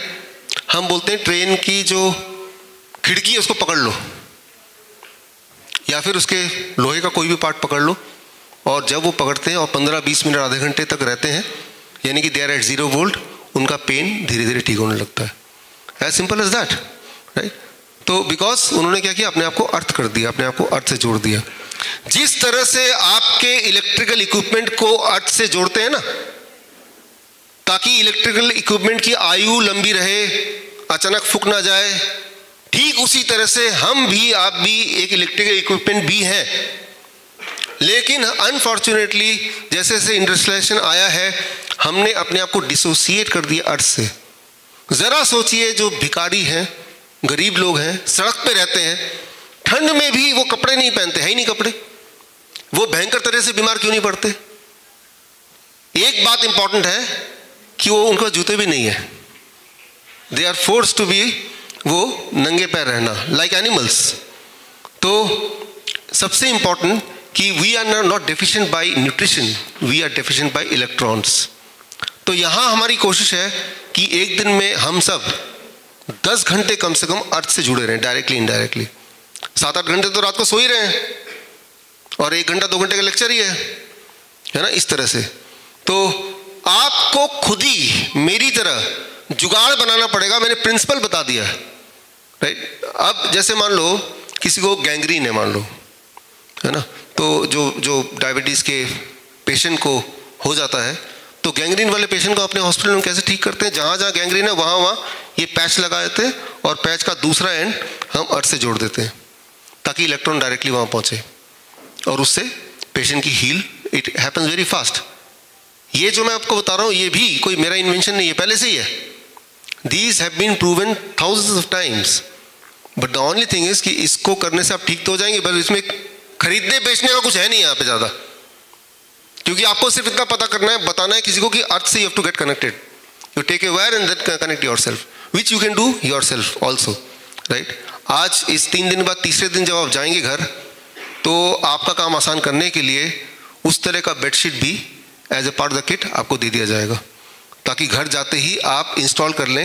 यानी कि साथ में तार भी होगा, और तार के आगे कॉपर का एक रॉड भी होगा, जो अंदर कैसे डालना है वो सब भी बताएंगे। It is very easy.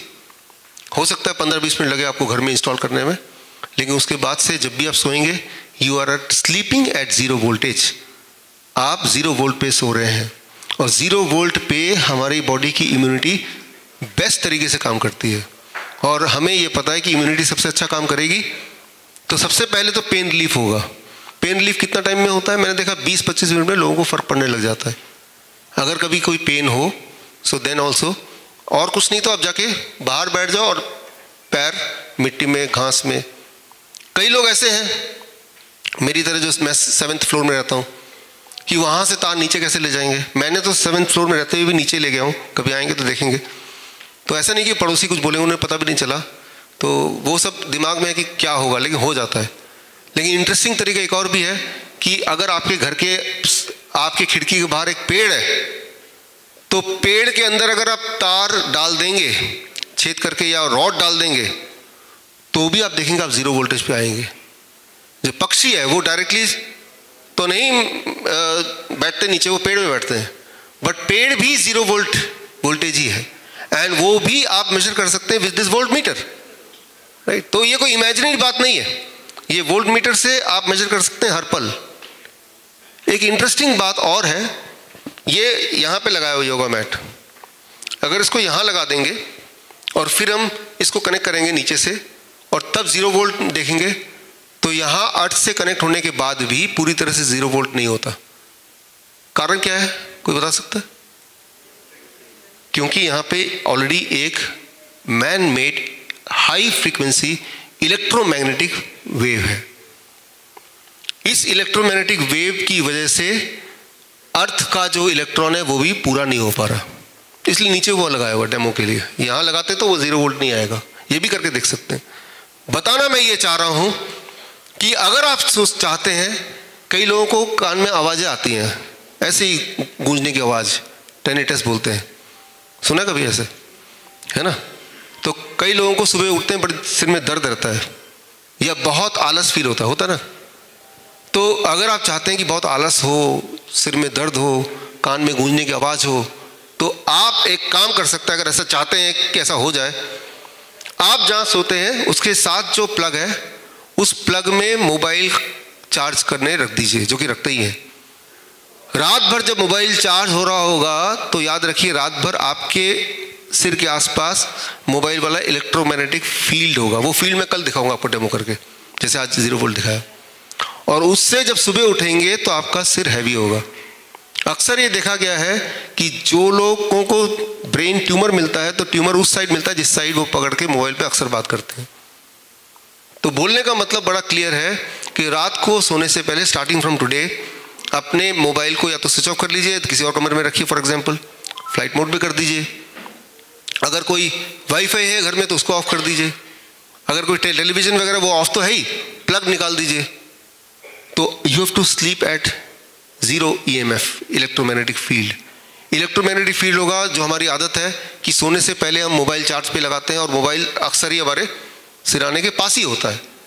तो है तो बहुत छोटी सी चीज़, लेकिन it will disturb your biological clock, आपकी नींद को डिस्टर्ब कर देगा। और नींद से सारी चीज़ जुड़ी हुई है, मैंने आपको बताया ऑलरेडी। जबकि ये जो करना ये बहुत बड़ी बात नहीं है, जस्ट ए डिसीजन कि मोबाइल चार्ज करना है लेकिन दूसरे कमरे में करना है, उस कमरे के बाहर करना है, wifi for example switch off कर देना है। ये छोटे छोटे चेंज से भी जो हमें सुबह उठ ही नहीं पाते हैं, नींद आने लगती है, फ्रेश फील नहीं करते, so that is a high electromagnetic field. और उसका एक सैंपल तो आप खुद भी देख सकते हैं कि यहाँ पे 0 नहीं हो सकता, हाई इलेक्ट्रोमैग्नेटिक फील्ड। तो खैर अभी तो ये ट्रेनिंग चल रहा है तो हम थोड़ी देर के लिए इसको यूज़ कर रहे हैं, लेकिन अगर रोज ही यूज़ करना पड़े इसको तो ये हमारे बॉडी के लिए खतरा हो सकता है, या यहीं पे सोना पड़े हमारे बॉडी के लिए डेंजर हो सकता है। तो क्योंकि ये इनविजिबल है तो हमारा ध्यान नहीं गया, और ध्यान दिलाने वाले भी कोई भी नहीं है, क्योंकि ध्यान दिलाने से कुछ होने नहीं वाला, बिजनेस वाइज कुछ फ़ायदा नहीं होने वाला, राइट। तो अभी हम बात कर रहे थे अर्थ से इलेक्ट्रॉन लेने का, taking the electron from the earth. This is the, मुझे लगता है जितनी सारी बातें हम बताने वाले हैं उसमें सबसे ज़्यादा इंपॉर्टेंट है, क्योंकि इसमें करना ही कुछ नहीं है। एक बार 0 वोल्ट बेडशीट आपने लगा दिया तो हर रात आप 0 वोल्टेज पे ही सोएंगे, राइट। एक बार इस तरह, जैसे मैं मेरे ऑफिस में अगर आएंगे तो मेरे जहाँ मैं चेयर में बैठता हूँ वहाँ नीचे ऐसे ही लगा हुआ है, जुगाड़ से मैंने बनाया हुआ है। दिस मीन्स मैं 8 घंटे ऑफिस में बैठा हूँ तो मैं 0 वोल्टेज में बैठा हूँ। एक बार किया ना चेंज। अच्छा अभी ये चप्पल बनाया, अब मैं जब घास पे चलूँगा, रास्ते में चलूँगा तो आई वेयर दिस, एक ही बार बनाया है बट ये चलता रहेगा, राइट। तो मुझे बोलने का मतलब है कि अपने लाइफस्टाइल में थोड़े बहुत इस तरह से जुगाड़ कर लेंगे तो बड़े रिजल्ट आएंगे। आप में से ज़्यादातर लोग 5, 7, 10, 15, 20 गोलियों तक खाते जैसा आपने लिख के दिया है, वो सारी खत्म हो सकती हैं, खत्म होंगी भी, और इन 3 दिन में होंगी आपकी आंखों के सामने, बाय डे आफ्टर टुमारो। क्यों? क्योंकि इन 3 दिन में जहाँ तक हो सके इंक्लूडिंग दिस, ये हम आपको इम्प्लीमेंट करा रहे हैं। और मुझे पता है जब ये इम्प्लीमेंट होगा, जो कि अभी हो रहा है, आप ये लेक्चर ही नहीं सुन रहे हैं इस वक्त, अब 0 वोल्टेज पे थेरेपी भी चल रही साथ साथ, है ना। लेकिन ये सिर्फ आज ही के लिए नहीं, ये जिंदगी के हर दिन के लिए हो सकता है, और ये सिर्फ आप ही के लिए नहीं, आपके परिवार का हर एक इंसान के लिए हो सकता है, इजंट इट। यानी कि जब मैं चप्पल बनवा लूँ तो आप सब मेरे बिजनेस पार्टनर बन सकते हैं, राइट। ना केवल खुद के लिए बल्कि दूसरों के लिए भी।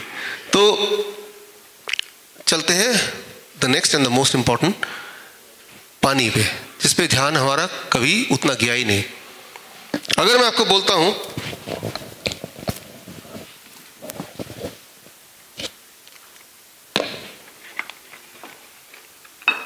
व्हाट इज दिस, तो आप बोलेंगे तो टमाटर है, but what I will say it is 95% water. ये क्या है? ये 95% पानी है। बाकी इसमें इंग्रेडिएंट है जो आपको दिखाई दे रहा है, बाकी इसमें न्यूट्रिशन है, but 95% is water. That water is called living water, जिंदा पानी। अगर ये सड़ गया तो वो जिंदा नहीं है, वो खराब पानी है।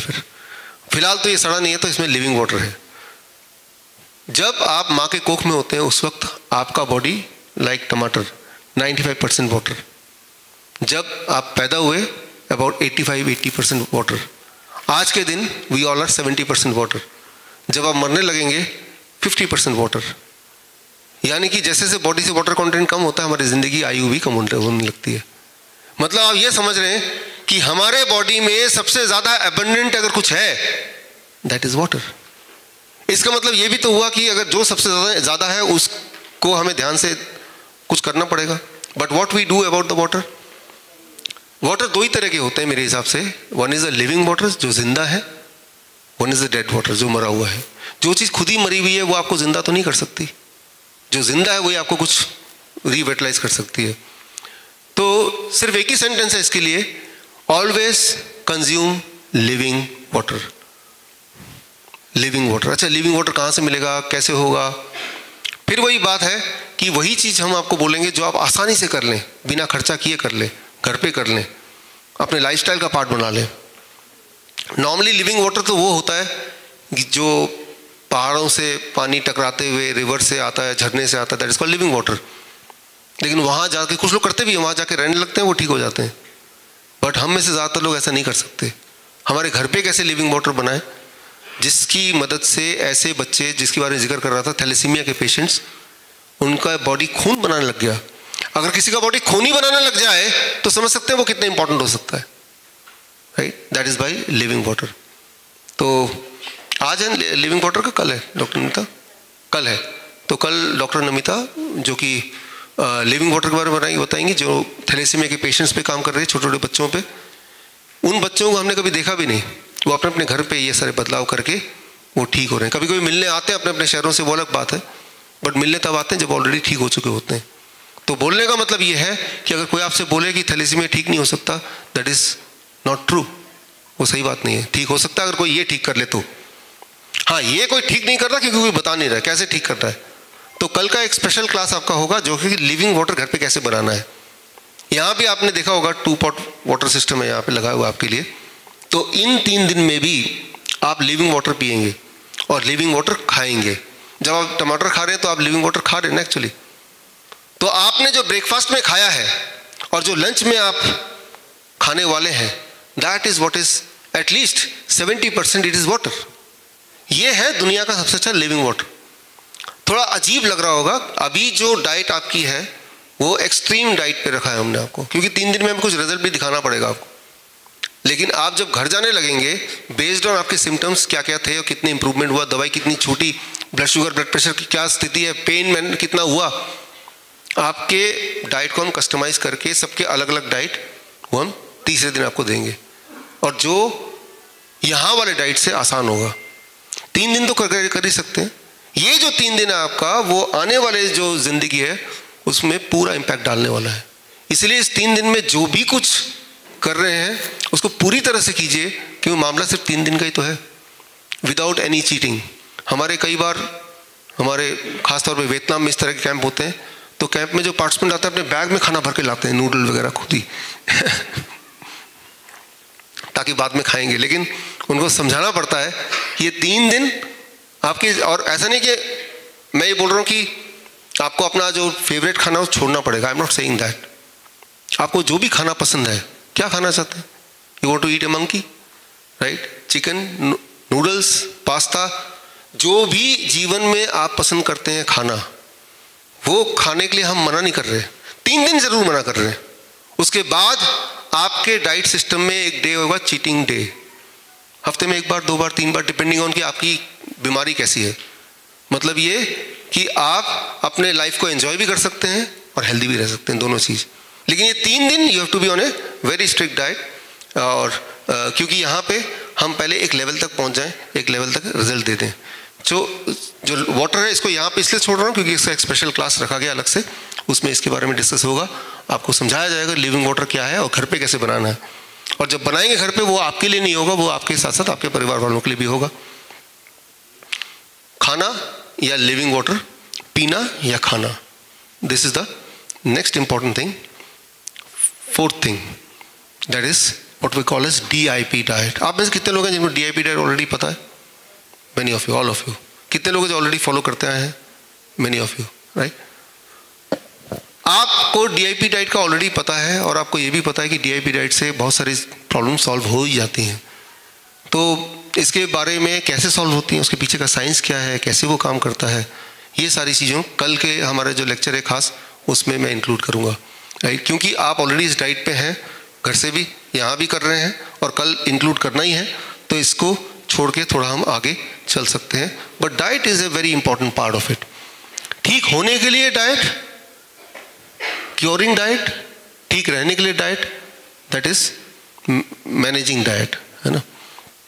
यहाँ पे क्या कि 72 आवर क्योर प्रोग्राम, ये जो क्योर वर्ड है ना, इस वर्ड से बहुत लोगों को बड़ी परेशानी है, क्योंकि अगर आप देखें ऐसा कानून है, कोई अगर बोल दे डायबिटीज़ क्योर कर देंगे तो ये बोलना ही जेल जाने के लिए काफ़ी है। तो ऐसे लिखा है, there is a act called drug and magic remedy act, कि आप बोल नहीं सकते कानूनी तौर पे कि डायबिटीज़ ठीक हो सकती है, ब्लड प्रेशर ठीक हो सकती है, किडनी फेलियर ठीक हो सकती है, लिस्ट ऑफ डिजीज़ दिया हुआ है। बट ट्रुथ ये है, अगर उस एक्ट के अंदर जाके देखें तो वो एक्ट ये बोलता है कि आप ये नहीं बोल सकते कि ये सब ठीक हो सकती दवाइयों से, आप ये बोल सकते हैं सब ठीक हो सकता है फूड से। आप समझ रहे हैं बात? लेकिन वो छोटे छोटे लाइन में लिखा हुआ वो वहाँ तक कोई जाता ही नहीं है। तो drug and magic remedy act, कोई भी अगर बोलता है कि क्योर हो सकता है तो उसके ऊपर लगाया जाता है। बोलने का मतलब ये है कि it is been acknowledge already when you change the diet. जब आप डाइट चेंज कर देते हैं तो आपका बॉडी का क्लॉक न जाने कैसे, किडनी है, पेनक्रियाज है, हार्ट है, वो आपस में सिंक होने लगते हैं। यूँ मानिए कि ऑर्केस्ट्रा के सारे यहाँ पे बैठे हुए हैं अलग अलग म्यूजिशियन, सबकी आंखों में पट्टी है, कान में भी रुई डाली हुई है। अब वो बजा तो सकते हैं लेकिन ये नहीं देख सकते, आप महसूस कर सकते हैं बाकी लोग क्या कर रहे हैं। तो वो कितना भी अच्छा बजाएं लेकिन आपको नॉइज़ी सुनाई देगा। अब उनकी आंखों की पट्टी और कान की रुई हटा दिया जाए तो आपस में वो सिंक कर जाएंगे अपने आप ही, बिकॉज वो एक्सपर्ट्स हैं। ठीक उसी तरह से जैसे आप DIP डाइट, इस तरह के diet which is mostly raw, तो बॉडी के ऑर्गन अपने आप सिंक होने लगते हैं। यानी कि आपका ब्लड शुगर और बढ़ेगा नहीं, आपका ब्लड प्रेशर कंट्रोल में रहने लगेगा। कितनी देर में? 1 दिन में, 2 दिन में, 3 दिन में उसका असर दिखेगा। लेकिन ऐसा जब होता है तो हमें साथ में इंसुलिन को, साथ में ब्लड शुगर की दवाइयों को कम भी करते रहना पड़ता है। आप में से जो लोग इंसुलिन पे हैं, 11 लोग हैं आप में से, उन सब के बॉडी में स्कैनर लगाया ना, वो 11 लोग, ओके। तो 11 लोग हैं और बाकी लोगों ने देखा उन 11 लोगों को, तो उनको याद दिलाएं। ये जो स्कैनर आपके स्किन पे लगाया है यहाँ पे, इस स्कैनर में इस वक्त आपकी जो ब्लड शुगर है, हर 15 मिनट बाद की ब्लड शुगर अपने आप ही रिकॉर्ड हो रही है। हर 15 मिनट बाद वो रिकॉर्डिंग यहाँ पे स्टोर हो रहा है। और हमारे पास जो रीडर है, सेंसर है, उससे हम सेंस देख के सारी रीडिंग कंप्यूटर पे आ जाएगा। यानी कि आपके आधी रात को कितनी ब्लड शुगर थी कल रात को, वो अभी देख सकते हैं। बोलने का मतलब ये है कि अगर आप रात को जाके सोचते हैं कि मैं एक लड्डू खा लूँ, तो वो रीडिंग में कैद हो जाएगा। मैं ये बोलना चाह रहा हूँ कि कल मैं आपको दिखाऊंगा उनमें से किसी का या कुछ लोगों का कि रात की रीडिंग कैसे जाती है, रीडिंग का बिहेवियर क्या है। जब आप सो रहे होते हैं, आपका पेनक्रियास जो एक उसका बॉडी क्लॉक नहीं सो रहा होता है, तो लेकिन वो क्या कर रहा है, आधी रात को क्या कर रहा है, उठने से 2 घंटे पहले क्या कर रहा है, उठने के बाद क्या कर रहा है, उसका बिहेवियर अगर आप जानेंगे तो आप उसको टेम कर सकते हैं, मतलब कंट्रोल में ला सकते हैं। जैसे एक पालतू कुत्ता है, उसका बिहेवियर अगर नहीं समझते तो आपके लिए पालतू नहीं है वो, है ना। ठीक उसी तरह से ये बड़ा इंटरेस्टिंग है। तो अभी जिन लोगों ने स्कैनर लगाया है, कल शाम से लगाया तो अभी 1 दिन पूरा हुआ नहीं है, कल तक 1.5 दिन हो जाएगा। तो 1.5 दिन के बाद की रीडिंग हम देखेंगे, पूरा 1.5 दिन उनके बॉडी में ब्लड जो पेनक्रियास, उसका मूड कैसा था और उससे हम क्या निष्कर्ष निकालते हैं। तो बोलने का मतलब ये है कि जो लोग इंसुलिन डिपेंडेंट पेशेंट्स हैं, उनको ये एक्सपेक्ट करना चाहिए कि इस कैंप में जो भी कुछ हम कर रहे हैं, आपका ब्लड शुगर कम होने लगेगा, आपकी इंसुलिन की रिक्वायरमेंट कम से कम 50% तो घटी जाएगी पहले दिन ही। अगर आपने इंसुलिन उतना ही लिया जितना आप रोज लेते आए हैं तो क्या होगा? हाइपोग्लाइसीमिया, लो ब्लड शुगर। याद रखिए, लो ब्लड शुगर से इमीडिएट डेथ हो सकती है, हाई ब्लड शुगर से इमीडिएट डेथ नहीं हो सकती। लो ब्लड शुगर ज़्यादा खतरनाक है हाई ब्लड शुगर से। लो ब्लड शुगर आर्टिफिशियली क्रिएट करते हैं जब आप इंसुलिन लेते हैं, बॉडी अपने आप लो ब्लड शुगर नहीं करती है। आप खाना ना खाएं कितने भी दिन तक, बॉडी में बहुत लो ब्लड शुगर नहीं हो सकता, तो वो सिर्फ आप मैन मेड केमिकल से करते हैं। So low blood sugar is very very damaging and dangerous. और उसको अवॉइड करने का एक ही तरीका है कि इंसुलिन जो लोग ले रहे हैं या दवाइयाँ भी जो लोग ले रहे हैं, बहुत ही केयरफुली मिनिमम दवाई लें और धीरे धीरे उससे पीछा छुड़ाएं। कैसे पीछा छुड़ाएं वो इन 3 दिन में देखेंगे, आपके आंखों के सामने देखेंगे कि कितने लोग जो 20 साल से 25 साल से दवाइयों पे थे, now they are able to maintain a healthy blood sugar without those medicine, and that should be done. और वो आप देखेंगे होते हुए, हम तो देखते ही आए हैं हमारे इस तरह के कैंप में, आप भी देखेंगे। तो उसमें DIP डाइट का एक अच्छा कंट्रीब्यूशन है, बट इसके पीछे का साइंस क्या है ये मैं आपको कल समझाऊंगा। वो उससे ये होगा कि उस डाइट को आप अपने हिसाब से भी कस्टमाइज़ कर सकते हैं जब आपको उसके अंदर की सारी साइंस पता चल जाएगी तब। अभी तो ये पता है कि इस वक्त फ्रूट खा लो, इस वक्त सब्जी खा लो, इस वक्त क्या खाओ, डेयरी प्रोडक्ट मत लो, एनिमल प्रोडक्ट प्रोटीन मत लो। पीछे का साइंस पता चल जाएगा तो आप कन्विंस होकर खुद भी कर सकते हैं इस चीज़ को और अच्छी तरह से, तो वो हम कल करेंगे। 5th and 6th ये बड़ा इंपॉर्टेंट है, दैट इज ग्रेविटी। हमारे बॉडी में इस वक्त लॉ ऑफ ग्रेविटी काम कर रहा है। जैसे मैं अभी खड़ा हूं और नीचे से ग्रेविटेशन पुल मेरे ब्लड को नीचे खींच रहा है, खींचेगा ना, राइट। तो मान लो ये पेन है, ये इंक पेन है, इसको मैं ऐसे कर दूं तो इंक नीचे चला गया, तभी हम लिख पाते हैं, है ना। तो ये लिक्विड जो है वो नीचे जाएगा। सिमिलरली मेरा ब्लड भी लिक्विड है, वो भी नीचे जाएगा, लेकिन पूरी तरह से नीचे जाने से पहले एक हार्ट है जिसको उल्टा भी खींच रहा है ऊपर, तो एक बैलेंस मेंटेन किया हुआ है। इस वक्त मेरे बॉडी में, आपके बॉडी में 2 तरह के बैलेंस काम कर रहे हैं, फोर्स काम कर रहे हैं।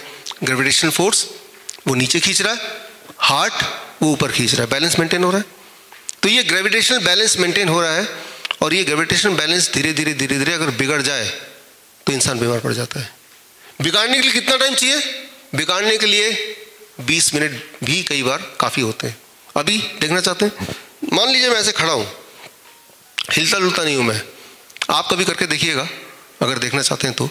20 मिनट अगर मैं ऐसे ही खड़ा रहूँ बिना कुछ हिले डिले, चाहे मैं बात कर रहा हूँ but I am not moving, right. तो जैसे जैसे मैं खड़ा हूँ, जैसे जैसे टाइम पास होगा, ग्रेविटेशनल पुल वो मेरे बॉडी पे हावी होता जाएगा, और मेरा जो हार्ट का जो ताकत है वो थोड़ा फीका पड़ता जाएगा। और करते करते क्या होगा, ग्रेविटेशनल पुल हावी होगा तो क्या होगा, ब्लड ज़्यादा नीचे की तरफ जाएगा, right. It will keep on going down, वो नीचे जाएगा। 20 मिनट में इतना ब्लड नीचे चले जाएगा कि ब्रेन में ब्लड कम हो जाएगा। और जैसे ही ऐसे होगा, व्हाट विल हैपन, ऐसा होता है ना स्कूल में, असेंबली में आपने देखा बच्चे अचानक धड़ाम से गिर जाते हैं। वो जब गिर जाते हैं तो लगता है बड़ा कमज़ोर है इसलिए गिर गया होगा, धूप है इसलिए गिर गया होगा, खाना नहीं खाया इसलिए गिर गया होगा। अगर कमज़ोर है, धूप है, खाना नहीं खाया, तो थोड़ी देर में उठ कैसे जाता है वो, देखा अपने आप ही उठ जाता है। उस थोड़ी देर में आप पानी मारें, झाड़ फूंक करें, कोई मंत्र पढ़ दें, 15-20 मिनट में उसको उठना ही है। क्यों? क्योंकि जैसे ही वो गिरा, उसका हार्ट पूरे बॉडी का एक लेवल आ गया। अभी तो हार्ट ऊपर है ना, जब गिरेंगे लेटेंगे तो हमारा heart is at the same level as the whole body. अब हमारे हार्ट को ब्लड सर्कुलेट करने में उतनी मेहनत करने की जरूरत नहीं है, अब वो बाजी जीत जाएगा, दोबारा से सर्कुलेशन को नॉर्मलाइज कर देगा। तो ये जो गिरना है, ये गिरना अपने आप में दवाई है। मान लो ये नहीं गिरता, ये 2 लोग इसको पकड़ लेते गिरते वक्त ही, तो क्या होता? कई बार ऐसा होता ना, जो माउंटेन पे लोग अचानक लटक जाते हैं, और अगर वो ऐसे हिले ना, या फिर आप 2 लोग हैं और पकड़ के खड़े हैं, वो गिरना चाह रहा है लेकिन गिर नहीं पा रहा है, तो लगातार ब्लड नीचे जाता रहेगा, and it will take few minutes, the person will die. तो गिरना is not the part of the problem, गिरना इज अ सोल्यूशन, ताकि ब्लड सेम लेवल पे आ गया। तो मैं यहाँ पे ये बोलना चाह रहा हूँ कि आपका बॉडी कई बार अपने ग्रेविटेशनल पुल और हार्ट का फोर्स दोनों को बैलेंस करने के लिए पोस्चर चेंज कर लेता है, that is called postural medicine, और जिससे बड़े बड़े प्रॉब्लम आने से पहले आप बच जाते हैं। जैसे आपने देखा होगा 2 साल पहले जब बोलते थे कोरोना आ गया, बहुत लोग जिनको सांसें नहीं आ रही थी ऑक्सीजन सिलेंडर लगा रहे थे, देखा आपने। तो तब हमारा भी एक कोविड सेंटर था, हम उसे फ्लू सेंटर बोलते हैं, और वहाँ पे अहमदनगर में, एक बार खड़े हो जाए पीछे, तो ऐसे हमारे बहुत सारे नाइस एक्सपर्ट, उनमें से एक यहाँ पे मौजूद है, प्लीज़।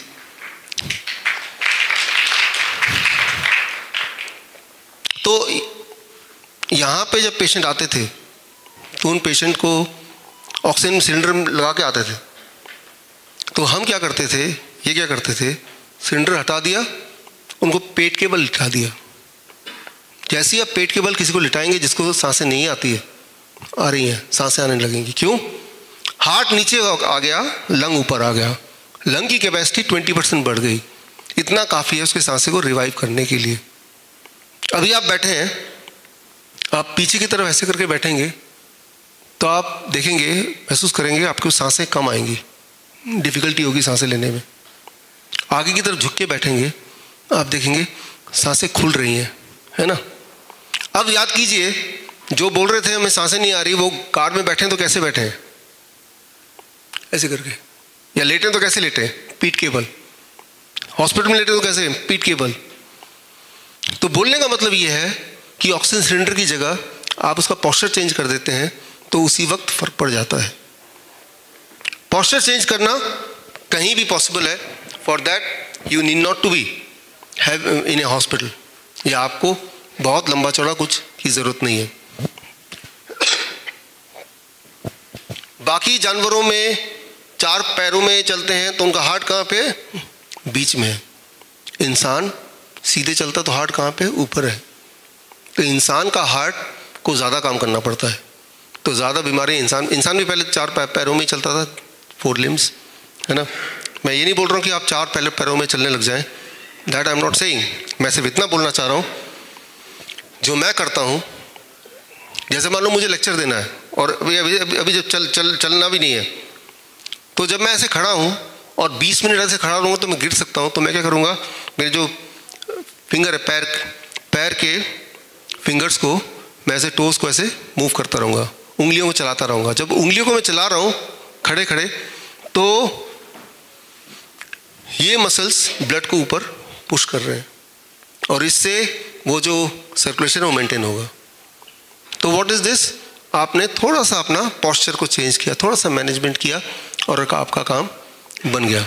या तो मूव कीजिए जैसे मैं मूव कर रहा हूँ, और मूव करना पॉसिबल नहीं, एक जगह खड़ा ही होना है सावधान के पोस्ट पे, तो अपने टोस को, उंगलियों को चलाते रहिए, राइट। तो छोटी छोटी चीज़ें हैं जो हम अपने हॉस्पिटल में करते हैं पेशेंट्स के लिए। ख़ास तौर पे ये जो हमारे किडनी के पेशेंट्स हैं, तो उनके पैरों में पानी भर जाता है, उनको इस पोस्चर में हम लिटाते हैं फॉर 2 आवर्स। उससे क्या है, ये जो खून है वो किडनी की तरफ आता है, किडनी के रिवाइवल फास्ट हो जाती है, उसका यूरिन आउटपुट बढ़ जाता है, और यूरिन आउटपुट बढ़ेगा तो पानी जो जमा था वो निकल गया। तो ऐसे जब वो करते हैं 1 महीना, 2 महीना, 3 महीना, उसके बाद अगर नहीं भी करेंगे तब भी किडनी ठीक हो चुका है, तो वो नॉर्मल इंसान बन गया। तो ज़रा सोचिए इसमें कितना पैसा लग सकता है। इसमें लग सकता है 6 ईंटें, 3 ईंट इस तरफ, 3 ईंट उस तरफ, राइट। बिस्तर को थोड़ा ऊपर कर दो, और मान लो आप 6 बजे उठते हैं सुबह, तो 4 बजे से 6 बजे बिस्तर पे लेटे रहिए, बस बिस्तर को रेस कर दीजिए, या साथ में एक और बिस्तर लगा के रखिए कि 4 बजे अलार्म लगाया कि आप नॉर्मल बिस्तर से इसमें आ जाएंगे। यहाँ भी आपके प्रॉब्लम्स को देखते हुए कुछ पेशेंट्स को हमने हेड डाउन टिल्ट रिकमेंड किया है, करेंगे भी आप लोग, सब लोग नहीं, जिनको रिकमेंड किया है, जिनकी वो ज़रूरत है। तो ये भी मैनिपुलेशन है कि इस वक्त ब्लड यहाँ किडनी एरिया में हमें चाहिए, तो लेकिन पूरे दिन नहीं करना है, 2 घंटे सिर्फ एक बार में नहीं करना है। पहले दिन जब आप करेंगे आधे घंटे में आपको लगेगा अजीब अजीब लगेगा, ख़ास तौर पे वो जो किडनी पेशेंट नहीं है, क्योंकि आपका ऑलरेडी बैलेंस बना हुआ है। जिनका बैलेंस बिगड़ा हुआ है वो कर सकते हैं 2 घंटे। एक इंटरेस्टिंग बात, आप में से कुछ लोग ने किया होगा हॉट वाटर इमर्शन। इसमें 2 रूल काम कर रहे हैं, लॉ ऑफ ग्रेविटी काम कर रहा है एंड हीट भी काम कर रहा है, टेम्परेचर काम कर रहा है। ये सारे किडनी पेशेंट हैं, हमारे हॉस्पिटल की पिक्चर आप देख रहे हैं, ये वो लोग हैं जो डायलिसिस पे जाया करते थे एक टाइम पे, अब इनको डायलिसिस की ज़रूरत नहीं है। क्यों? हमारे बॉडी का सबसे बड़ा ऑर्गन कौन सा है? Skin. Skin is the biggest organ of the body. जब किसी का किडनी काम ना करे तो उसके बॉडी में हीट दें और प्रेशर दें, पानी का प्रेशर, तो उसका skin works like a 3rd kidney. जो आपका पसीना निकलता है वो पसीना आप लैब में दीजिए और यूरिन सैंपल लैब में दीजिए, दोनों में जो कॉम्पोजिशन है लगभग सिमिलर होता है।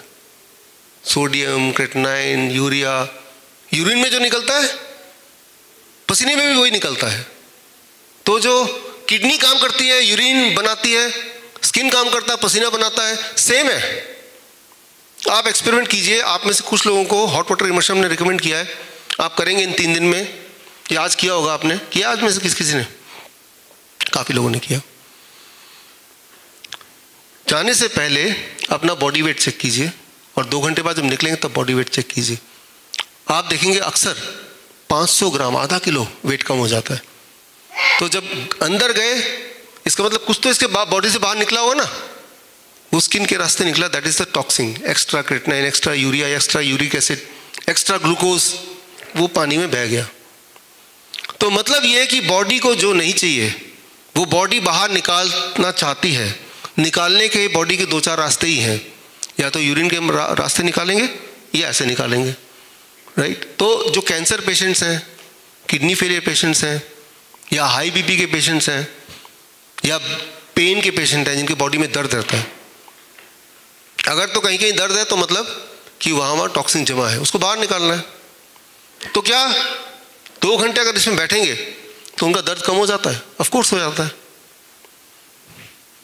अभी जिन लोगों ने हाथ रेस किया इसके बाद उनसे पूछिएगा क्या उनका दर्द कम हुआ, क्या उनका बीपी कम हुआ, क्या उनका वेट कम हुआ? कितनी बार में? एक ही बार में। लेकिन मैं एक बार करने नहीं बोल रहा हूं, मैं बोल रहा हूं कुछ दिन तक करना पड़ेगा ताकि पूरी तरह से आप ठीक हो जाए। तो बल्कि मैं ये बोलना चाह रहा हूं कि इन पेशेंट्स ने अपने अपने घर में ऐसा बना रखा है, जुगाड़ से बना रखा है ऐसा। तो ये आपका घर एक हॉस्पिटल हो सकता है। Rather than spending lakhs of rupees in dialysis machine और हर दिन अपनी बॉडी को खराब करना, क्यों ना उसको ठीक ही कर लिया जाए एक बार में। तो ये यहाँ पे हम जो लोग कर रहे हैं उनको सिखाएंगे और घर पे कैसे करना है वो भी बताएंगे, राइट। तो इससे जो मैं बता रहा था कि अलग अलग म्यूजिशियंस हैं, उनकी आंखों में पट्टी है, पट्टी is a representative of toxics. वो टॉक्सिन निकाल दिया आपने। हमें नहीं पता बॉडी में पोटेशियम ज़्यादा है, सोडियम ज़्यादा है, कैल्शियम, हमें नहीं पता कुछ। हमने बॉडी को एक सिचुएशन दे दी है, बॉडी अपने आप काम करेगी। तो हमें ये डायग्नोस करने की जरूरत नहीं कि क्या ज़्यादा है क्या कम है। You have to give the right situation, right माहौल। साइंटिफिकली देखें तो इस वक्त आपके सिर के ऊपर एटमॉस्फेयर है ना, हवा है, तो हवा का दबाव आपके सिर के ऊपर है, मेरे सिर के ऊपर है ना। अगर स्पेस में जाएंगे तो हवा नहीं मिलेगा, वो दबाव नहीं मिलेगा।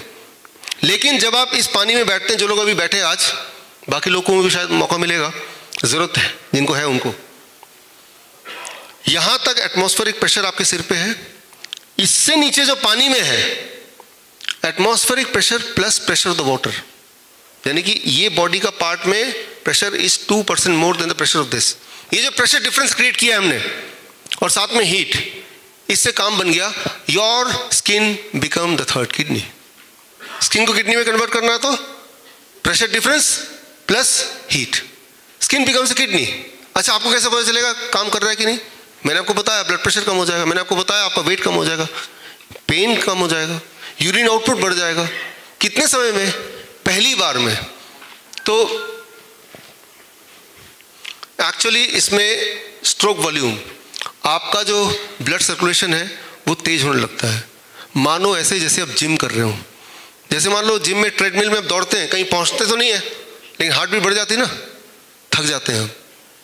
यहाँ जब बैठेंगे या जो लोग बैठे हैं उनको थकान महसूस होगी, खास तौर पे जो लोग हेल्दी हैं। जो तो किडनी फेलियर के पेशेंट है वो लंबे समय तक बैठ सकते हैं आराम से, उनका क्योंकि उनके बॉडी से निकल रहा है सब चीज़ें। जो तो बिल्कुल हेल्दी हैं, बॉडी से बहुत कुछ निकल नहीं सकता, then they start feeling tired. तो उस वक्त आप दोबारा जब बैठेंगे तो कीजिएगा, बैठने से पहले अपना पल्स लीजिए और बैठने के वक्त बैठे तो यहीं खाली, बीच बीच में आधे घंटे बाद पल्स लीजिए। आप देखेंगे आपका पल्स यूनिफॉर्मली बढ़ेगा। और पल्स बढ़ना, हार्ट बीट बढ़ना, मतलब आप स्टेशनरी हैं, आपके बॉडी का ऑर्गन स्टेशनरी नहीं है उस वक्त, it is working very hard. और इंटरेस्टिंग बात यह है कि जो लोग ज़्यादा बीमार हैं, जो किडनी फेलियर के पेशेंट है, वो ज़्यादा आराम से बैठ सकते हैं। जो लोग बीमार नहीं वो आधे घंटे में लगेगा मैं बहुत टायर्ड हो गया हूँ, तब लगेगा ये लोग कैसे बैठते होंगे। लेकिन जिनके बॉडी में स्कोप है चीज़ों को बाहर फेंकने का, तब तक वो आराम से बैठ सकते हैं। और जितनी देर आराम से बैठ सकते हैं उतनी देर बैठिए, उसके बाद अब उठ जाइए, अगले दिन दोबारा बैठिए, या दिन में अगली कभी और दोबारा बैठिए। खाना खाने के बाद नहीं, खाना खाने के बाद बैठेंगे तो पेट में खाना है वो भी मुंह से निकलने को होगा, उल्टी टाइप होगी, तो उसको अवॉइड करना है, राइट। नीचे गर्मी है तो यहाँ पे एक छोटा सा टॉवल रख दिया ताकि यहाँ सिर पे हीट ना लगे, लगेगा तो सिर दर्द हो जाता कुछ लोगों को, उससे ज़्यादा कुछ नहीं। तो अब देखिए आइडिया बहुत सिंपल है कि हमारे बॉडी में जो चीज़ बॉडी को नहीं चाहिए उसे बॉडी से निकालना। खास तौर पे जो कैंसर पेशेंट्स हैं, अगर बॉडी में कैंसर है, कोई ट्यूमरस ग्रोथ है, वो किसने बनाया? बॉडी ने बनाया। तो डिसॉल्व कौन करेगा? बॉडी करेगा। जो बॉडी बना सकती है वो बॉडी डिसॉल्व भी कर सकती है। ये बात हमें याद रखनी पड़ेगी। If the body can make the disease, it has the ability to cure it also, subject to the condition हम एक माहौल ऐसा दे दें। वो माहौल क्या है? वो ये है। और सबसे इंटरेस्टिंग बात है, इसके लिए ये करने की भी जरूरत नहीं है। आपके आसपास ऑलरेडी कितने लोगों ने हाथ रेस किया, वो कर रहे हैं, वो भी 3 दिन करेंगे, उन्हीं का रिजल्ट आपको पता चल जाएगा, राइट। सब लोग क्यों नहीं कर रहे हैं? क्योंकि सबको ज़रूरत नहीं है इस चीज़ की। तो 2 चीज़ें याद रखिए, एक तो है ग्रेविटी, प्रेशर, और दूसरा है हीट। तो हीट, जैसे मान लो ऐसे आप में से हैं जिनके घुटने के जॉइंट पेन, घुटने के दर्द हैं कुछ लोग ऐसे, काफ़ी है ना। तो आपको जो हीट चाहिए लोकलाइज यहीं पे तो चाहिए, तो आपके लिए अलग मेथड है पंचकर्मा का, तो वो मेथड आपके ऊपर अप्लाई होगा। तो जहां पे चाहिए लोकलाइज्ड वो किया जाएगा। वो कैसे कर रहे हैं वो भी देखेंगे, और घर जाके कैसे करें आपको किट भी मिल जाएगा, राइट। तो आइडिया ये है कि ठीक यहाँ किया, लेकिन ठीक रहना भी तो है ना। और वही चीज़ें हम यहाँ करेंगे जो आप, या वही चीज़ करने बोलेंगे जो हमें लगता है कि आप बिना अपने लाइफस्टाइल को ज़्यादा बिगाड़े, थोड़ा बहुत एडजस्टमेंट से ही, बिना ज़्यादा पैसा खर्च किए आप ये सब कर पाएँ। वैसे भी तो पैसा खर्चा कर रहे हैं दवाइयों में, why not to spend on your health, right. जहाँ डाइट का रोल है, डाइट को थोड़ा चेंज करने का रोल है, right. So this is the heat and the gravity. जब आप पानी में बैठते हैं तो बॉडी में कुछ तरह के हॉर्मोन्स जो आपके ब्लड प्रेशर को बढ़ाता है वो बॉडी कम करने लगता है। कुछ तरह के हॉर्मोन्स जो बॉडी के ब्लड प्रेशर को स्टेबलाइज करता है, इम्यूनिटी को बढ़ाता है, उसका प्रोडक्शन बढ़ जाता है। एंड वंस दिस हैपन्स तो बॉडी में बदलाव आने शुरू होते हैं, पॉजिटिव बेनिफिट। मैं तो ये बोलता हूँ कि जो लोग हेल्दी भी हैं उनको भी, जैसे जिम जाते हैं आप, आधा 1 घंटा रोज इस तरह का अगर जुगाड़ कर पाएँ घर पे, कर लेना चाहिए, राइट। ऐसे नहीं कि बीमार पड़ने के बाद ही करना है, बीमार नहीं पड़े तब भी कर सकते हैं, डेली कर सकते हैं। डेली आधे घंटे से 1 घंटा कीजिए, life time. Let it be a part of A life style. Normally क्या है कि इसमें इट इन्वॉल्व्स वाटर, और क्या है कि पानी की कमी है हमें। तो जैसे आप बैठे तो आपका टब अलग है, तो आप उस पानी को हफ्ते में 1 बार 2 बार बदल देंगे तो ठीक है। लेकिन उसी टब में अगर और भी किसी को बैठना है, जैसे यहाँ पे होता है, तो हर बार पानी बदलते हैं। तो पानी तो वैसे पहले से ही कम है हमें, या तो हमारे घर में अगर कर रहे हैं तो हर फैमिली मेम्बर का अलग अलग। कुछ लोगों ने ऐसा भी किया कि उन्होंने रिसाइकिल का भी एक तरीका निकाला, पानी निकलता है, वेस्ट नहीं करते, उसे रिसाइकिल होकर दोबारा आ जाता है, फिल्टर होकर दोबारा आता है। लेकिन ये जो इन्वेस्टमेंट है ये बहुत ही सस्ता इन्वेस्टमेंट है लाइफ टाइम के लिए। तो यानी कि पहली बात तो ये कि कोई अगर बीमार पड़ता है तो there is no solution otherwise. Solution होता तो आप देखिए जहाँ जहाँ से आए हैं सबके घर में आसपास तो हॉस्पिटल है ही बड़े से बड़े, you might not have got the solution, right. तो ये कैसे करना है, क्यों करना है, कितना फ़ायदा होगा, कैसे घर पे करना है, ये सारी चीज़ आप इन 3 दिनों में सीखेंगे। बट मैंने आपको छोटा सा एक रिव्यू दिया, ये लास्ट में इसलिए ले रहे हैं बिकॉज ये सबसे इंपॉर्टेंट है। टाइम एज मेडिसिन, क्या खा रहे हैं ये इंपॉर्टेंट है, और कब खा रहे हैं ये भी इंपॉर्टेंट है।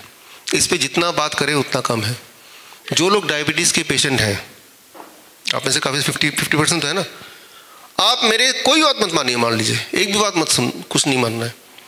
एक बात जो अभी मैं बोलने जा रहा हूँ, अगर एक बात ये करेंगे तो आप में से इफ नॉट 100%, 70-80% की ब्लड शुगर की गोली तो एक दिन में छूट जाएगी, one day. What I am going to say now, याद रखिए, हमारा जो पेनक्रियाज है, सिंप्लीफाई करने के लिए बोल रहा हूँ, वो रात के 8 बजे सो जाता है, सोने चले जाता है। रात के 8 बजे सनसेट के 1-2 घंटे बाद it goes for in A sleeping mode. तो आपका जो आखिरी मील है वो 6 बजे आप खाएंगे, तो 6 से 8 बजे तक उसको डाइजेस्ट होने लगेगा, तो 8 बजे तक वो जगा हुआ है। तो आपकी ब्लड शुगर की समस्या 60, 70, 80% कम हो जाएगी पहले दिन से ही। Very simple.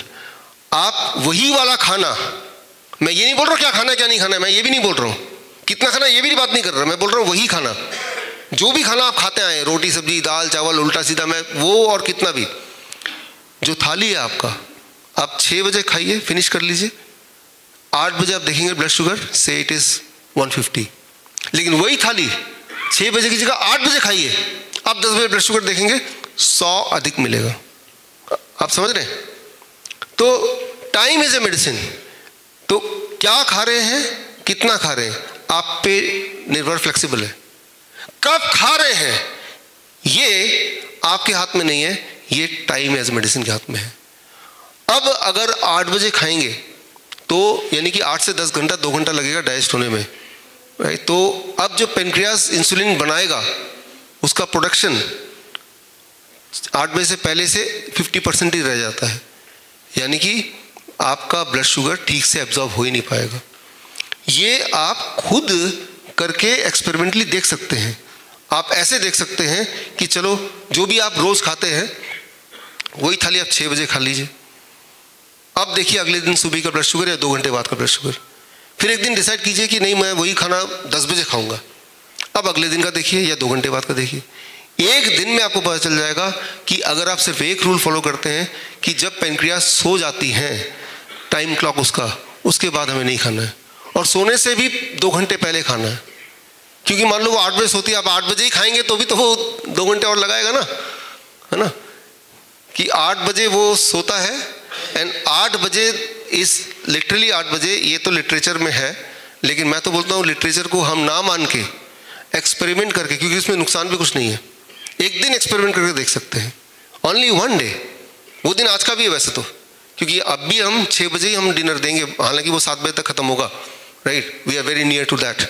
इसीलिए मुझे बहुत ज़्यादा कॉन्फिडेंस रहता है कि ब्लड शुगर तो हम कम कर ही देंगे पहले दिन, बिकॉज मुझे पता है पेनक्रियास जब तक आपकी जगी हुई हैं तभी तक आपको खाने देते रहे, अनलेस कि उसके बाद चोरी छुपे कुछ कोई खा ले, वो अलग बात है, but I know you will not do it, right. तो सिर्फ एक रूल, एक्सपेरिमेंट करके देखिए घर पे। जो लोग चूहे पकड़ते हैं ना पिंजरे में, चूहे जो हैं वो नॉर्मली रात को खाते हैं, बायोलॉजिकल क्लॉक उनका उल्टा बना हुआ है इंसान से, वो रात को निकलते हैं। आप गौर करेंगे कि चूहे दिन में नज़र नहीं आते, जैसे अभी रात को जब सो रहे होते हैं खटपट खटपट नजर आवाज़ आती है ना किचन से, चूहे रात को खाने वाले प्राणी हैं, उनका बायोलॉजिकल क्लॉक उस तरह सेट है। आप चूहा पकड़िए 2 एक जैसे, चाहे तो खरीद के भी ला सकते हैं, और एक चूहे को खाना दीजिए दिन में और दिन सनलाइट के बाद हटा लीजिए खाना, उतना ही खाना एक चूहे को दीजिए रात में। जिस चूहे को दिन में खाना देंगे वो मोटा होता जाएगा। खाना ज़्यादा नहीं दे रहे हैं आप, सेम दे रहे हैं दोनों को, लेकिन एक को दिन में दे रहे हैं, एक को रात में दे रहे हैं। तो और जिसको रात में दे रहे हैं जैसे ही सूरज उगा खाना हटा दिया, फिर आप देखेंगे जो चूहा दिन में खाना खा रहा है उसके पास कोई ऑप्शन नहीं, बिकॉज वो पिंजरे में, दिन में खाना पड़ेगा उसे, वो वाला चूहा धीरे धीरे मोटा होता जाएगा।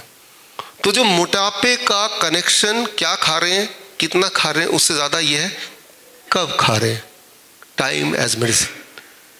सनसेट, क्योंकि चूहे के केस में क्या है, वो नॉक्टर्नल प्राणी है, भगवान ने बनाया ऐसे कि वो जब सब सोएंगे तब खाएंगे, बचा खुचा जो भी मिलेगा तब खाएंगे, that is how it is made. इंसान दिन में खाना है, तो आप खाना चाहे कम खाएं, लेकिन रात को 10 बजे खाएंगे, 12 बजे खाएंगे, कुछ लोग तो रात को 2 बजे उठ के भी खा लेते हैं, है ना। तो that makes all the difference, वो हमें नहीं करना है। तो रूल टाइम एज मेडिसिन में, इसके बारे में, इसके साइंस को कल हम बहुत डिटेल में जानेंगे। हमारे बॉडी के हर ऑर्गन का एक टाइमिंग है, उस टाइम के हिसाब से करना है, जो बहुत मुश्किल नहीं है, उसके आसपास भी करना है। मैं तो बोलता हूँ 6 बजे छोड़ो, चलो 7 बजे तक खा लो, 7 बजे छोड़ो 7:30 बजे तक खा लो, अच्छा कभी कभी बोलते शादी में गए इधर, वो तो कभी कभी होगा ना, रोज तो होगा नहीं, राइट। वन चेंज, जो लोग खाना नहीं बदल सकते, राइट, या अपनी हैबिट छोड़ नहीं सकते, सिर्फ टाइम एज मेडिसिन कर देंगे, उसी से आपको एटलीस्ट ब्लड शुगर में और ब्लड प्रेशर में फ़र्क मिल जाएगा। दो चीज़ों में, ब्लड प्रेशर में फ़र्क, नंबर वन कि ब्लड प्रेशर उतना हाई नहीं रहेगा तो दवाई छोड़नी पड़ेगी। सबसे ज़्यादा इंपॉर्टेंट, दिन और रात का डिफरेंस, याद आ रहा आपको? सुबह 10 बजे का जो ब्लड प्रेशर है, it has to be about 20 unit higher than रात के ब्लड प्रेशर। ये बैलेंस अगर बिगड़ गया, उल्टा हो गया, this means you are prone to heart attack, right, यानी कि आपने बॉडी का रिदम को ख़राब कर दिया। तो ये अभी तक तो हम इसके डिटेल में ना जाके 7 इम्पॉर्टेंट कड़ी जिसे आपके लाइफ में बदलना है, बदलने की कोशिश हमारी कल से शुरू हो गई है। जैसे अभी भी आप 0 वोल्ट पे ऑलरेडी हैं, लिविंग वाटर ऑलरेडी पी रहे हैं, डाइट पे ऑलरेडी हैं, थेरेपी आपकी चली रही है, और साथ ही साथ हमारे डॉक्टरों की नज़र है कि उसी रफ्तार से आपकी दवाइयों को टेपर डाउन करना है धीरे धीरे इन दीज 3 डेज। कुछ दवाइयाँ छुड़ा दी हैं, कुछ टेपर डाउन करना है, एंड थर्ड डे लगभग इसी समय आपके जो 3 दिन का प्रोग्रेस रिपोर्ट है वो सबके सामने, एक दूसरे के सामने आएगा। तो आप देखेंगे जो आप अभी देख रहे थे और ये थ्योरेटिकल लग रहा है कि इसका प्रैक्टिकल एप्लीकेशन कितना ज़्यादा है। अब आते हैं वहीं पे, हम बीमार क्यों हैं? आंसर वेरी क्लियर, क्योंकि आपने बॉडी क्लॉक को छेड़ा कि नहीं छेड़ा? आप में से कौन ऐसा है जो 6 बजे अपना डिनर कर लेता होगा? 1-2 लोग हैं, है ना, है ना। तो आप देख रहे हैं कि सिर्फ एक रूल भी हम ठीक से नहीं फॉलो कर सकते, क्योंकि हम इस लाइफस्टाइल में, जब आप रोज करेंगे सबको पता चल जाएगा। जिस तरह से मैं the kind of food which I eat सबको पता चल चुका है, इसलिए कहीं भी मुझे कोई इनवाइट करता तो फिर उस तरह से मिल जाता है ना। तो वो एक रेपुटेशन वाली बात है which you create over a period of time, you start educating the people, right. तो मैं ये बोलना चाह रहा हूँ कि पहला जो सवाल है आपका, हम बीमार क्यों पड़े? क्योंकि आपने जाने अनजाने अपनी सर्केडियन रिदम, बॉडी क्लॉक को बिगाड़ दिया है। और इसमें एक बहुत बड़ा रोल है ड्रग्स का। दवाइयों पे जब आप रहते हैं तो दवाइयाँ जब चाहे सो गए, जब चाहे उठ गए, जैसा फील कर रहे, डिप्रेशन गोली खा ली, आपका पूरा जो सर्केडियन रिदम बिगड़ जाता है। दवाइयाँ प्लस लाइफस्टाइल। तो क्यों बीमार है? क्योंकि हमने दवाइयाँ ली। क्यों बीमार है? क्योंकि हमने कहीं ना कहीं ये रूल्स को ब्रीच किया या ब्रेक किया। जैसे एक रूल कि 0 वोल्ट। अगर मैं फिर ये सवाल पूछूं, कितने लोग हैं जो नंगे पैर चलते होंगे आधे घंटे रोज? थोड़े बहुत हाथ रेज है ना, 1 घंटे चलते हैं, लेकिन थोड़े बहुत 10% हाथ ही तो रेज है। तो कुछ लोग कोई रूल तोड़ रहे हैं, कुछ लोग कोई रूल तोड़ रहे हैं, कुछ लोग सारे रूल तोड़ रहे हैं। अच्छा, कितने लोग ऐसे जो लिविंग वाटर पीते होंगे ना? अब 2-4 हाथ हैं, है ना। लेकिन कितने लोग ऐसे जो सारा कुछ हमेशा कर रहे होंगे? नहीं होंगे, है ना। तो अगर हम सारा कुछ हमेशा करने लगे, एटलीस्ट अगले 1 महीने तक, जब तक पूरी तरह ठीक ना हो जाए, फिर एक बीच का रास्ता ले लें तो पहला सवाल जो था, हम बीमार क्यों हैं, उसका जवाब आपको दिख रहा है। दूसरा, ठीक क्यों नहीं हो रहे? क्योंकि इनको करेक्ट नहीं कर रहे ना हम। करेक्ट तभी करेंगे जब पता चलेगा कि करेक्ट क्या करना है। और ठीक कैसे हो? ऑब्वियस आंसर है, इन सबको करेक्ट कर लो। अच्छा, करेक्ट करने, कैसे करेक्ट करना वो आप ऑलरेडी शुरू कर चुके हैं। अगेन लेट मी रिमाइंड कि अभी भी आप 0 वोल्टेज पे हैं, ठीक है ना। तो जैसे ही आपको टाइम मिले, आज खाली जब हो, थोड़े नंगे पैर रहिए, make it A part of lifestyle.